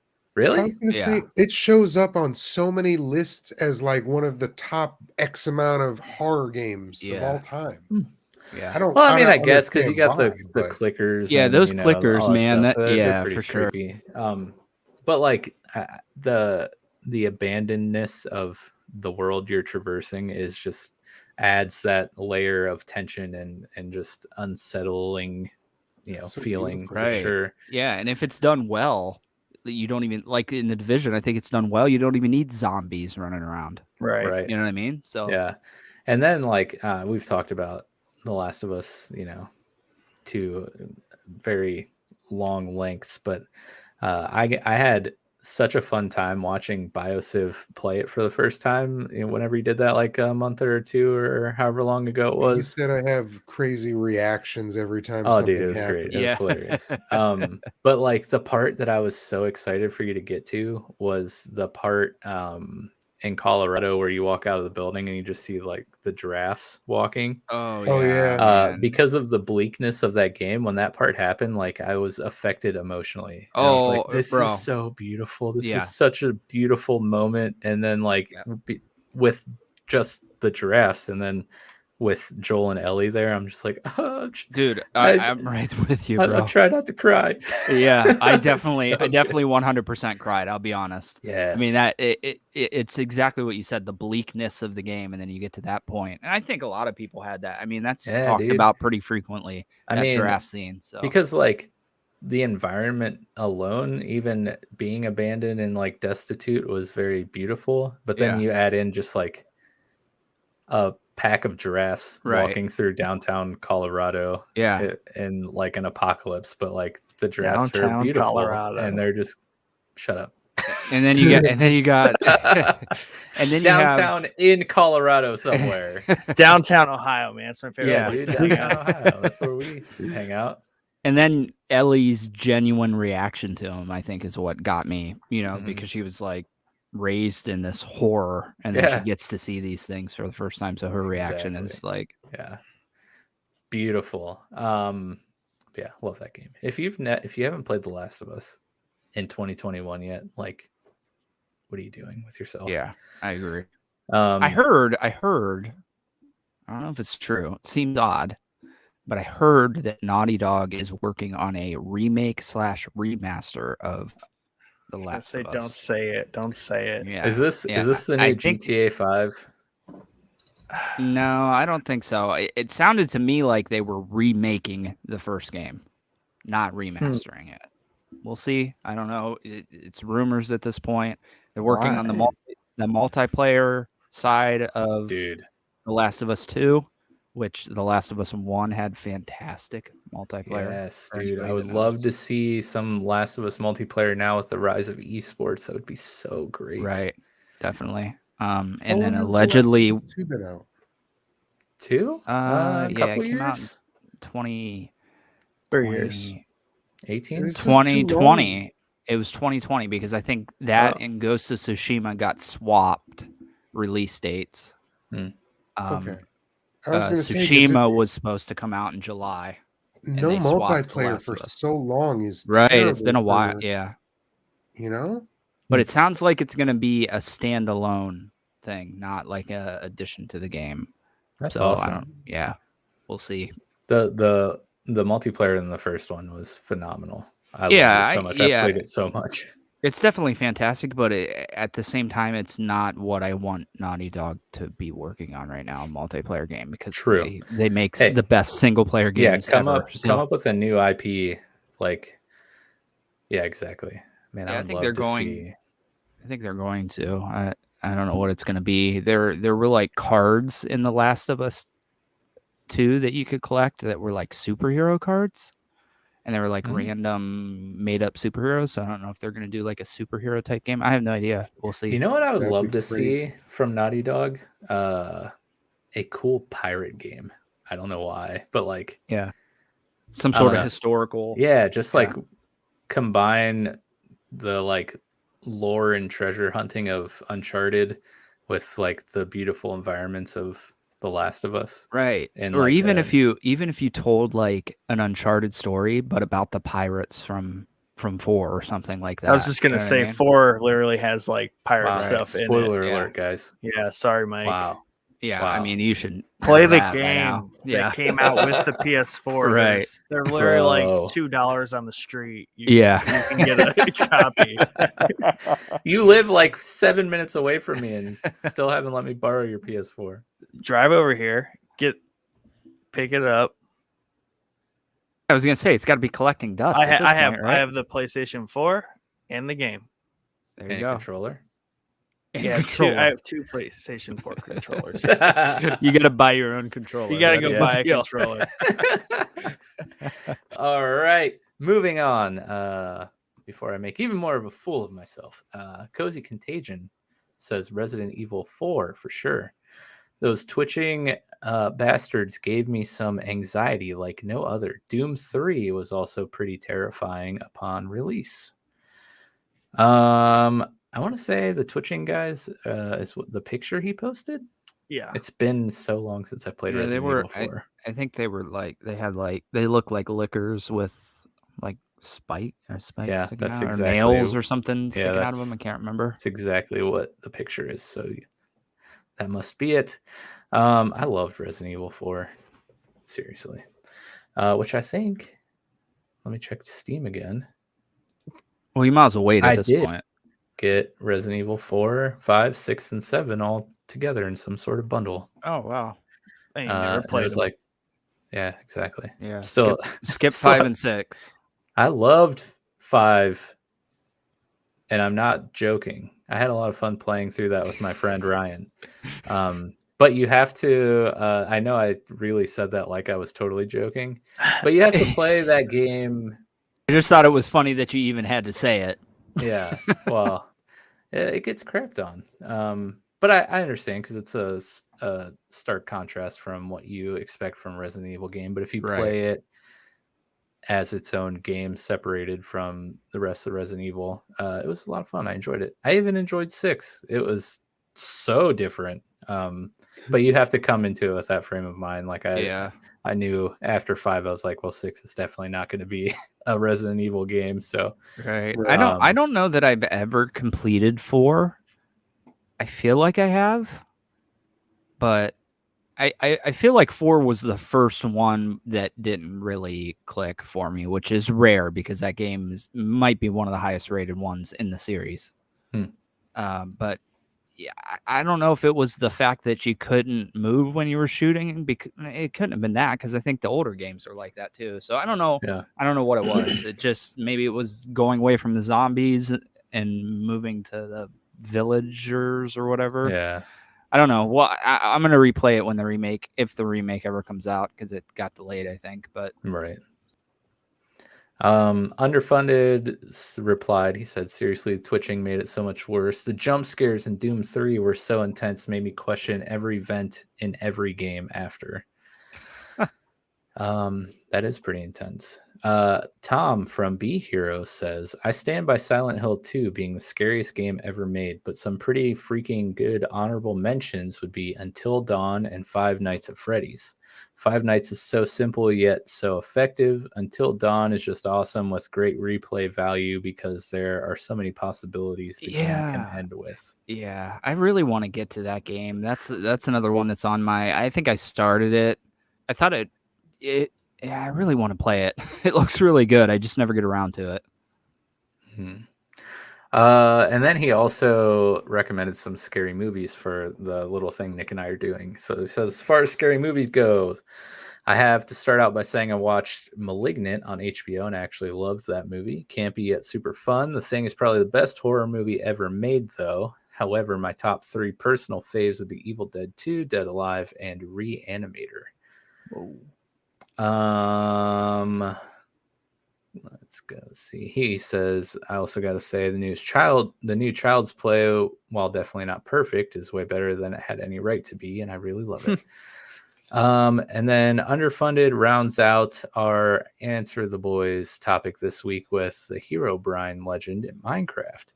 Every update before 1.17 said it removed Herobrine in the changelog. An Enderman chasing you is terrifying. A creeper blowing up in the dark cave will haunt your dreams. Yeah, Jordan's he's told us a handful of times that Minecraft has some good scary gameplay to it. But this Herobrine legend, I don't know if any of you guys have heard of this, but basically it was like an NPC that would just appear in the distance in your game that had like white eyes, and he's kind of like think of like Odin in Valheim, where he would just like appear and then like do nothing, just be there. Yeah. But yeah, I think the creator of Minecraft came out and said, this isn't a thing. A streamer like hoaxed like footage of it during a stream of his, and after that the creator came out and said, that's not a thing. The streamer came out and was like, yeah, I was just joking around. But the thing that made people get a little curious about it is what Underfunded said, where in a patch shortly after, in the changelog, it says that they removed Herobrine. So oh really? They probably the devs probably kind of like played along with Screwing it with them. Yeah. Yeah. Thank you guys for answering the boys this week. We always appreciate your contribution on Discord. Makes for fun conversation throughout the weekend, especially on the episodes. So thank you guys again. You guys got anything left to say on the topic at hand tonight before we move into our final segment of the show? No? Okay. Well, that was a really fun spooky gaming talk. So I'm glad that we were able to, have that as our second episode of Spooktober. But we do have one final little section of the show tonight. And if you listened last week, Nick and I both recommended a horror movie for the other to watch. I recommended that Nick watch VHS Viral, and he recommended that I watch Darkness Falls. These were both movies that neither of us have seen. And I watched Darkness Falls last night. Did you follow through, Nick? I And watch watched VHS Viral? I watched it last night as well. Look at that. I almost had an emergency. First, we need to get this out of the way. So I may have talked about this on the show before, but I have this lovely app on my phone called Google like Opinion or what's it called? Is that what it is? Google Rewards now. Google Rewards. And basically they just ask you surveys based off of your location on your phone, like drive down the road and an hour later it'll be like, hey, have you gone to any of these stores lately? Real life live example. I have a quiz right now. Here we go. Have you recently searched for any of the following on Google Images? And the one that I'm going to check because I just did is Doki Doki Literature Club. Oh, what? Yeah. So he'll complete this survey and he'll get anywhere from like 10 to like 50 cents. What do we got, Nick? Huh. What were you originally looking to do when you searched for Doki Doki Literature Club? Decide between options I had in mind. Be entertained or pass time. Get new ideas or inspiration. Learn more about the topic. Save or download an image. Learn more. And was I satisfied? I was neither satisfied nor dissatisfied. This is so great that this like 27 cents. 27 cents for answering those questions. Holy cow. And then that goes into your Google Play account. I got $39. Yep. After renting a movie. Wow. Yeah. So Nick and I and our old chief moderator, Fortress Tiberius, have all been a part of this app for, I don't know, a couple years. Yeah. Is this like an official Google app? Yeah. Really? It's Google. Yeah, it's pretty dope. And like Nick said, he has $39 and I've earned 158 over my lifetime. Oh my yeah. goodness. So it's all Apple, Google where Play are you credits. at? I need something like this on Apple. What are you guys doing over there in Cupertino? Being dumb. Apple sucks. But yeah, so this accumulates and you get to be like Nick and you have $39 sitting in your Google Play account. And so what I like to do is rent movies with this. And then I'll have it in my Google library, turn on the TV, go to the old Google Play Roku app, watch the movie on my TV. Well, I went to do this last night. I rented Darkness Falls, which was a mistake in the first place because it's on HBO, and I didn't know this until afterwards. But I rented Darkness Falls with my Google Play credits. Well, there's 2 Darkness Falls movies because I actually looked this up the other day. It's so odd that he recommended this movie because I almost watched this the other night. Yeah, there's a new one that's totally unrelated to the old one. So I think that might have been the one that was on HBO. I could be wrong. No, it was the 2003 one because that's how I ended up watching it last night. Because I went to find the Google Play app on my Roku on my smart TV, and guess what? I couldn't find it. So I was like, oh, maybe I just need to add it or something, and maybe it accidentally got deleted. I don't know. Our kids play with the remote all the time, so I'm searching, can't find it anywhere. I Google it on my phone, and Google removed the Google Play TV app from all Roku devices. So I was like, are you kidding me? Oh, that's real sad. They want you to buy Chromecast. That was a big old kick in the knackers. A real ouchie, bro. Big ouchie, bro. Big ouchie. Yeah, so then I found out that it's actually on HBO and I didn't have to pay for it at all. So it was like a double kick in the knackers. So not only did I rent it and waste $4 on a movie I could have watched on HBO, but then they removed Google Play from Roku. Mine was $250. $250? Oh, wow, dude. Yeah, so we both watched our movies. Nick, why don't you, I'll give you the floor. I want to hear what you think about VHS Viral.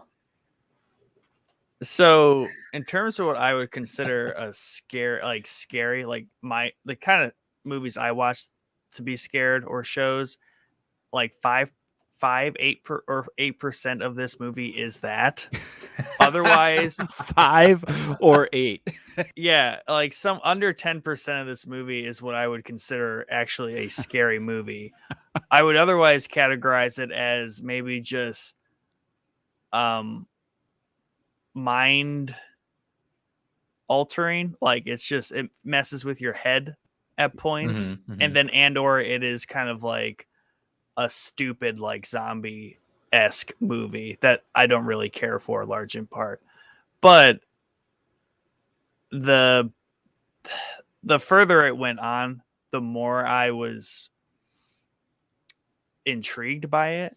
Mm-hmm. I can't say that I liked it.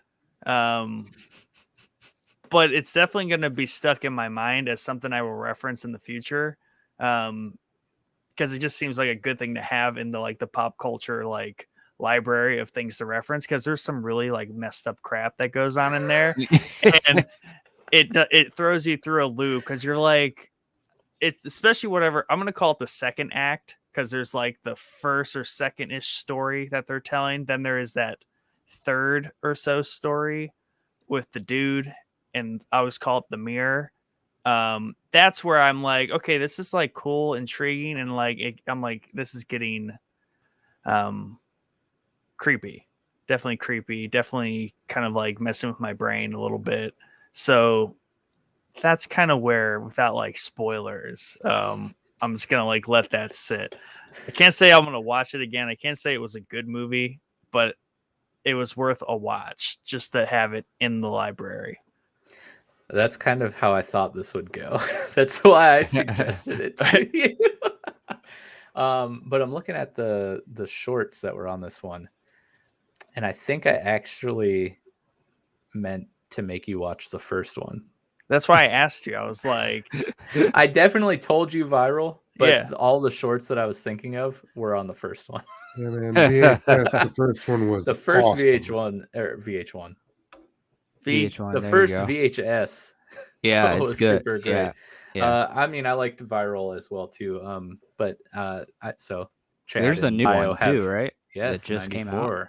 So I should go watch for the first VHS. Yeah, go watch the first one. When I looked it up, everyone was yeah, third one's eh. The first one was way better, and the second one was good. I'm I wonder why he wanted me to watch the third one. Yeah. Yeah, the VHS viral is the second one. The third one is VHS 94, and that is the one Chad's talking about. That's on Shudder. I think they're all on Shudder now. Yeah. And they're all short stories, right? Yeah. Multiple short There's stories. an overarching story that goes throughout the movie, but it's broken up by 3 or 4, which I didn't get short stories at all. Yeah, that part's not really the point. Yeah. But yeah, what did you guys think about the VHS movies, Chad and Bio? Go ahead, Bio. I only saw the first one. I knew it was great. It was part of the 8 films to die for. Back when we were growing up, they used to come out every year, just 8 films that you could buy at Walmart for super cheap, that were part of a film fest, Yeah. And that was my first time with a VHS DVD, a VHS DVD. Anyways, yeah, it was awesome, but I never followed through after the first one, because I knew it was gonna be not so great, because it's like you said, 4 or 5 independent film directors telling a short story. So you get a bunch of different cool stories and great perspectives, but that can only last for so many iterations. Yeah. I'm really anxious to see what happens with VHS 94. But I don't know if I will get to see, because I don't have Shudder. Though I might just pick it up for a month, because there's a lot of stuff on Shudder that would be fun to watch this month, especially. But I mean, Chad, is that a style of movie or horror that you kind of can get down to, or? Yeah, definitely. I watched this with a buddy at the fire department. We used to watch horror movies all the time together. He would recommend one. I would recommend one. This might have been one of the ones he recommended. I remember liking it. So let me rephrase that. I'm talking about the first one, and I hadn't seen Viral. I remembered really liking it, but I haven't seen it in literal years. So, right. But are they? I'm trying to even differentiate. They're like found footage movies, right? And those are like my jam. Like, I love found footage movies because the Blair Witch Project came out when I was a kid, right? And that was like, ever since that movie, I'll probably watch all of those that come out, Yeah. even the crappy ones. So, Yeah, I'm a sucker for found footage, that's for sure. yeah, definitely. Yeah, well, I appreciate you watching that, Nick. You It should sounds go like and I watch just have the to go first watch. one. Yeah, it sounds like I just need to go watch the first one So now. I think that was a bad job out of me. I think in my mind, I was picturing the shorts from VHS, Yeah. but for some reason thought that they were from VHS Viral, so I told you to watch VHS Viral. Terrible mistake. But yeah. So You watched Darkness Falls? I watched Darkness Falls. Like we've thrown out there, it's from 2003. And it is a story revolving around the Tooth Fairy. That whenever you lose your last kid tooth, she comes, and if you see her, she'll kill you. Oh. And if you get away, she'll just forever chase you until she can kill you. And she only comes out in the dark. So that's like the synopsis. I wanted ahead. you to refresh my mind on this movie because I probably haven't seen it since 2003. Is it a good movie or is it not a good movie? No, it's bad. It's your typical like early 2000s like bare bones horror movie. The opening scene literally just tells you everything. Like it's literally a voiceover being like, this lady's name is this, and she would go around when kids lost their teeth and give them golden coins, and then one of the kids died, so the townspeople decided to burn her house down or something, and then they hung her because they thought that she killed these people, and she was horribly disfigured, and then it comes out that the kids actually were just missing and came home and she had nothing to do with it. So as she was getting ready to be hung, she cursed the town, and so that's why she comes and takes every kid's last child tooth and then tries to murder them if they see her. But yeah, it's like it would have been way better if they didn't tell you any of that in the first minute of the movie, and they just like it played out, and then they do like Ring style where they are trying to figure out what's going on. Yeah. Yeah, they literally tell you everything that happens in the movie in the first 2 minutes. Dang. And then it's just like not great acting. I mean, if I saw this when it came out in 2003, I would have been a sophomore in high school. I might have thought that it was interesting or scary. But yeah, it was bad. And basically the main character, his like only line throughout the movie, well, he had like 4 lines that kind of like recycled, and that was pretty much all he said. It's like, get Michael out of the dark, or stay in the light, or where's my flashlight, or don't go in the dark. And it was just like that was all he would say the entire movie. Good for him. Yeah. Hey, you know what? I mean, they prevailed at the end. And I realized that the female lead in that movie was what's her name? Oh my god, I can't think of her name. The character from WandaVision who is like the head of the moms or whatever. The like, oh man, that's her. Yeah, dang, who was her name? Dottie maybe in WandaVision, might have been her name. It's Dottie in WandaVision. The actress's name is Emma Caulfield. Yeah. Yeah. But yeah, I usually will try to find like the best in every movie or show that I watch, and hardly will say negative stuff about things. But this one, it was by no means, no stretch of the imagination was this like The Happening, but it was not good. Come on. I mean, here, I got to be honest. I got like a weird kind of like for The Happening. And I think it's meant to be that way. Yeah. Yeah. And Mike's fighting it. It's not. Mm. It's definitely 100% supposed to be like that. Mark Wahlberg is not a I the know, horrendous but actor that I he is in that can't. movie. I just can't. I can't. And Don't and resist. all his movies, all of Signs is like that too. It's got weird acting in it. Yeah, So I know. There's something about the happening. I just couldn't I couldn't suspend my disbelief for yeah. that Shyamalan movie. Yeah. I like most of his movies though. Underfunded says, dude, yeah, Darkness Falls was so scary. It ate his mom, right? It did. It's so good. I watched it when it first released only. I'm sure now it's pretty cheesy. Yeah. So, yeah. Okay. I'm glad you came around there because I was getting a little nervous reading your comments. I was That- like, no, Knox, no. That's basically where like my mind was at with it. I was like, I'm pretty sure I saw this whatever age I was. Like I was Yeah. fairly young. I was like, yeah, the Ring era is scary.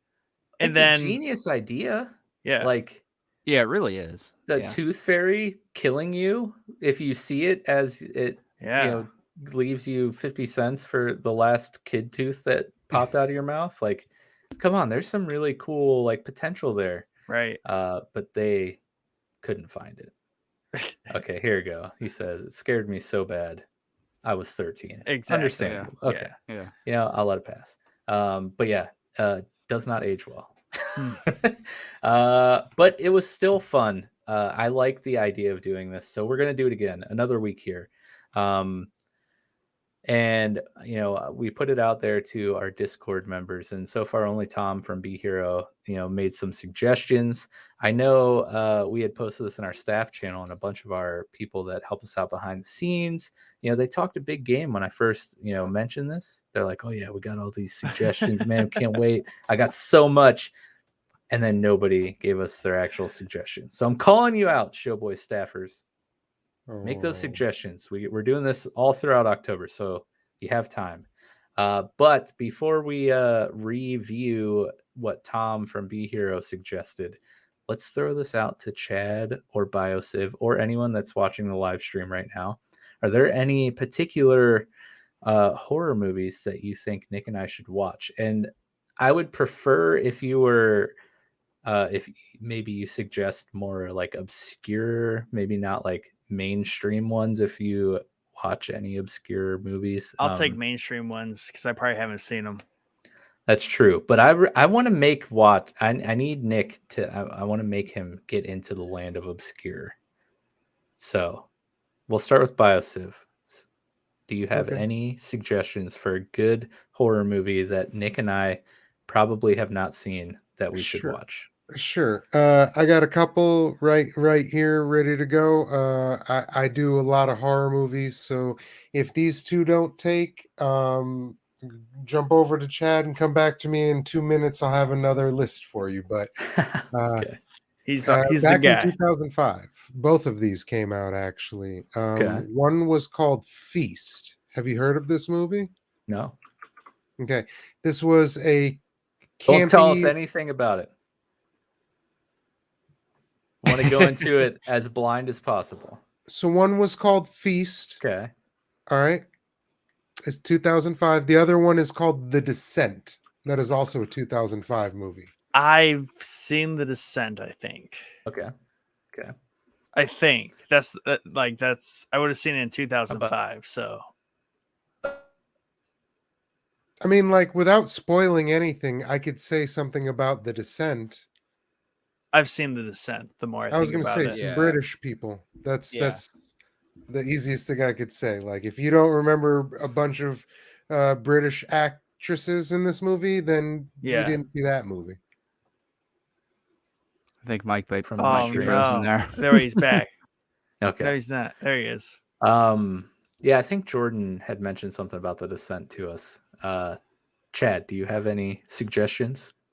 I'm typing all these out, by the way. Yeah, like I said, I mean, I don't really watch too many horror movies. I do have two though. You probably have already seen them.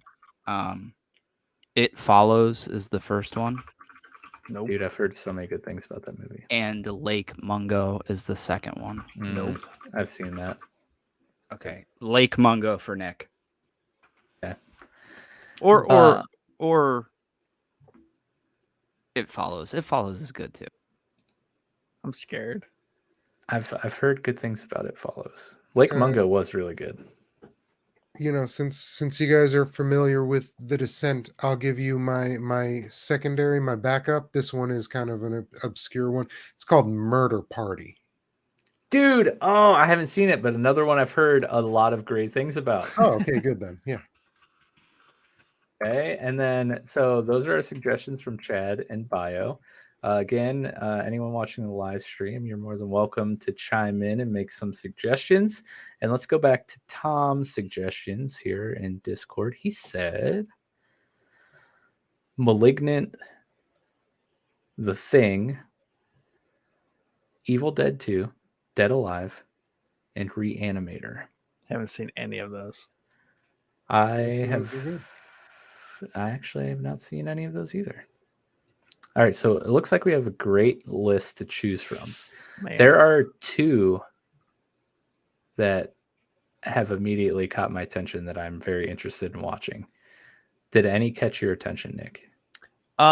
Just by name, Murder Party and Lake Mungo sound interesting. Now I'm almost okay. So since the last one I watched was more kind of like, I guess, like slasher, but also just like mental mind screwy. Are there any of these that are like jump scare, like Conjuring-esque? It Follows. Okay, It Follows. Okay. Now, neither of the two that you like. Yeah, I can't say anything about it. So I don't. Are we allowed to say like what type of movie it is?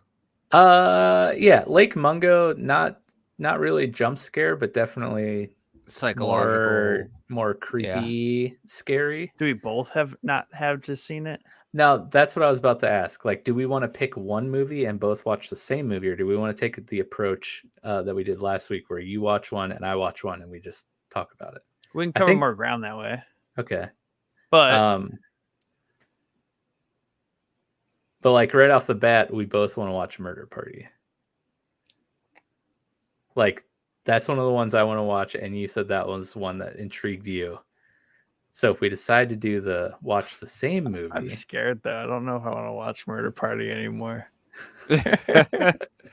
I feel like whenever Nick knows I'm excited about something, he immediately like, oh, God. He's like, oh no. What am I getting interested? Mike, what was the other movie that stood out to you? You said there was a couple that It Follows, because I've heard a lot of people talk about that, particularly Cody, who you may know if you've been following Showboys lore at all. He's a big horror fan, and he's talked a lot about It Follows, and I keep telling him someday I will watch it, and every time he talks about it, I'm like, man, I really want to watch that. I never do. It made my top 3 or top 5 favorite horror movies of all time. So, okay.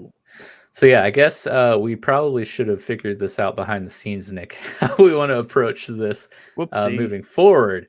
But yeah, I'll leave the ball in your court as far as what you want to do between watching the same movie or us picking different movies and then talking about them. Let's watch the same movie this time. Next time we can watch a different one. I like it. So then I'll leave the ball in your court again. Out of the movies that were suggested, what would you like to watch? We just can't do Lake Mungo because I've seen that. Right. So it's Feast, Murder Party, or It Follows, and then or Malignant, and all the other ones. Brian or Tom. Yeah. Yep.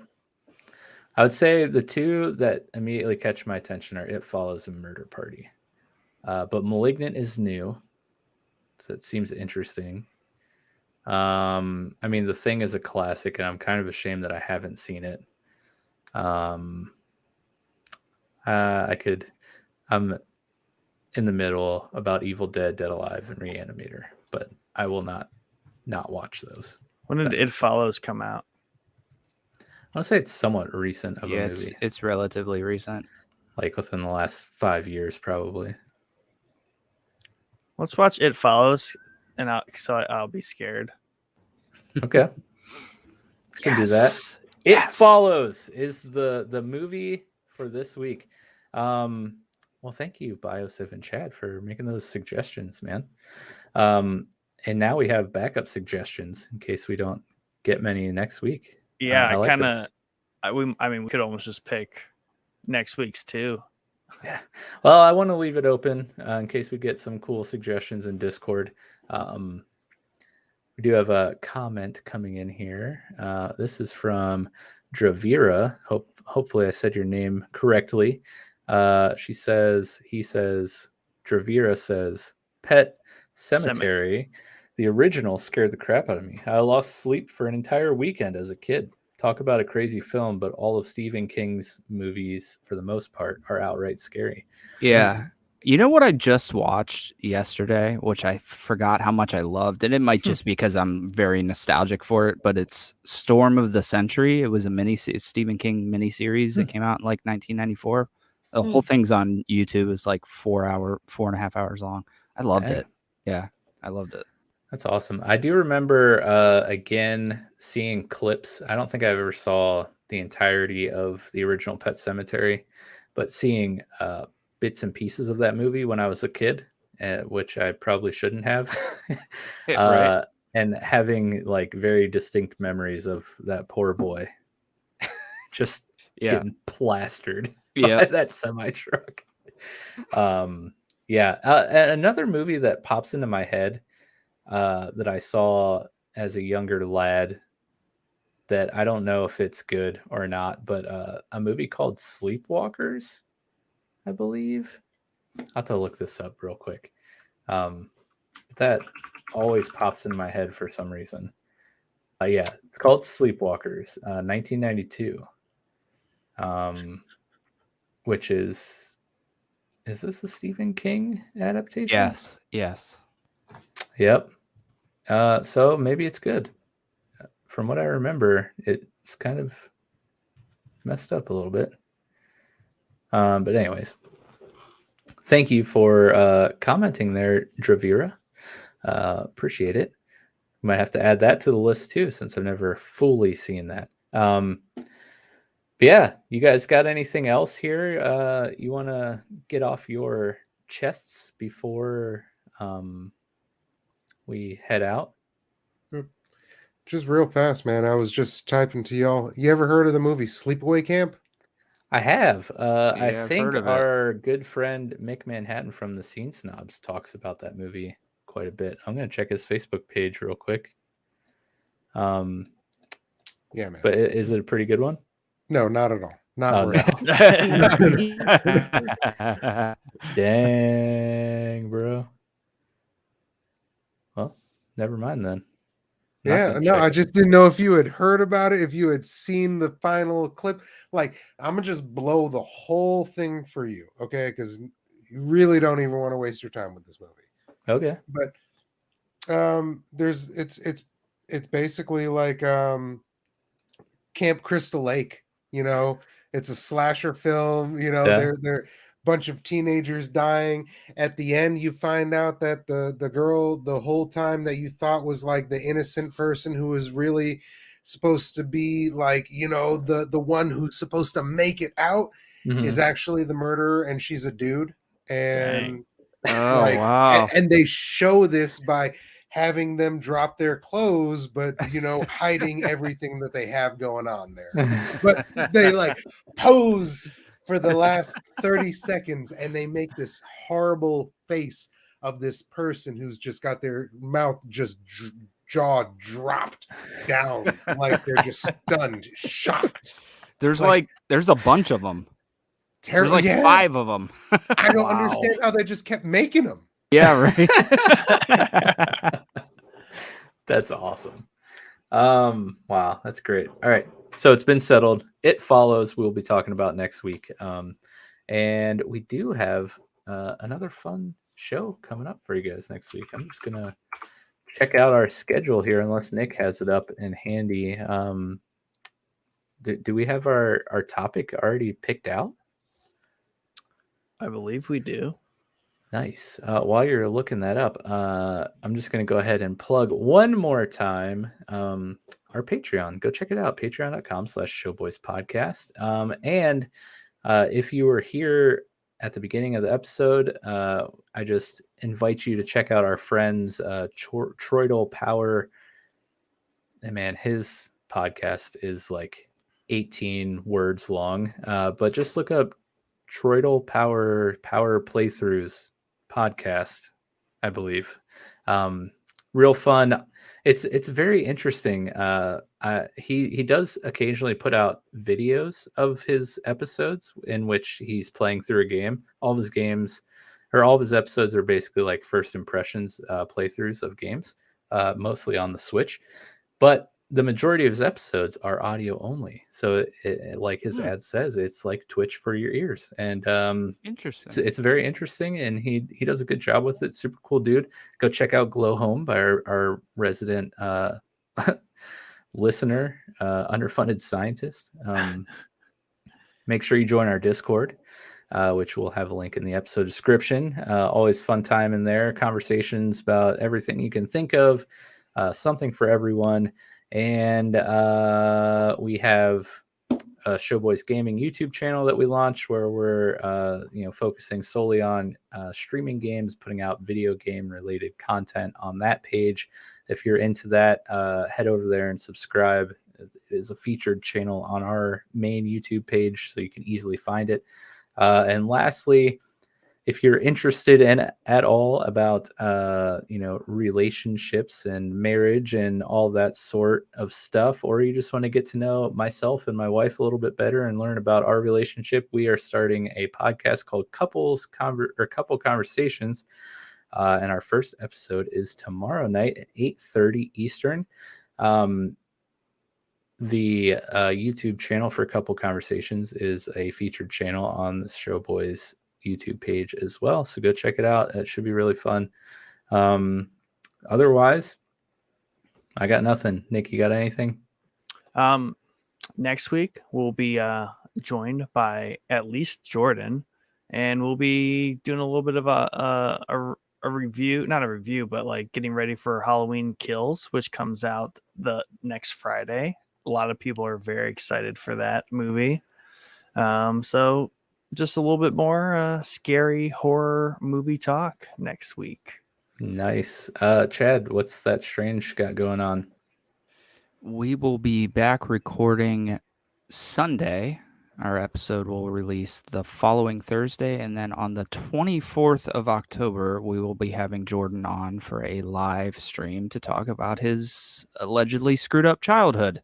That'll be fun, because he's got some stories, that's for sure. That's what I hear. I'm very excited to hear him. So that's strange.net is where you can find all that stuff. Again, 24th of October is when we're doing that live stream. Nice. And your last episode was just on that Gabby case, right? Correct, yes. Yeah, so that's really interesting. I don't know if anyone's followed along with that whole debacle, but it's insane. What about you, Bio? Round us out. When are you streaming next? What are you playing these days? Right now, I'm doing a lot of the Evil Within. Gotta stay focused with October. I'm doing Cold War. Surprisingly, I'm doing I watched Call of that the Duty other Cold night War. while I was doing the dishes. Yeah, man, that campaign. I love those campaigns for Call of Duty. And like you had mentioned earlier, Sunday through Thursday, evenings, afternoons, somewhere around there, Eastern Standard Time, Eastern, daylight time at this point still. Yes. And that's really about it. Just staying on there. BioSiv on Facebook and YouTube, and the BioSiv on Twitch and Twitter. Perfect. Yeah, go follow him so you can be notified whenever he goes You live. gotta sneak Alan Wake in there somewhere. Dude, the remaster. The music, they cracked down on that game real fast. Oh yeah, you're right. Yeah. Well, since you can't do Alan Wake, that means you must do Doki Doki Literature Club. Oh, I actually, truthfully, I did just download the game Heavy Rain, and that is yes. Fantastic, dude. Nice. Well, basically, there's so much stuff that you guys could be listening to or watching. So what the heck are you doing? Go listen and watch. But yeah, keep your eye out for some video game streams throughout the week before our next episode on Thursday. Yeah, till then, enjoy our theme song as we end the episode. It was a lovely time tonight. You guys are great. Subscribe. See you later.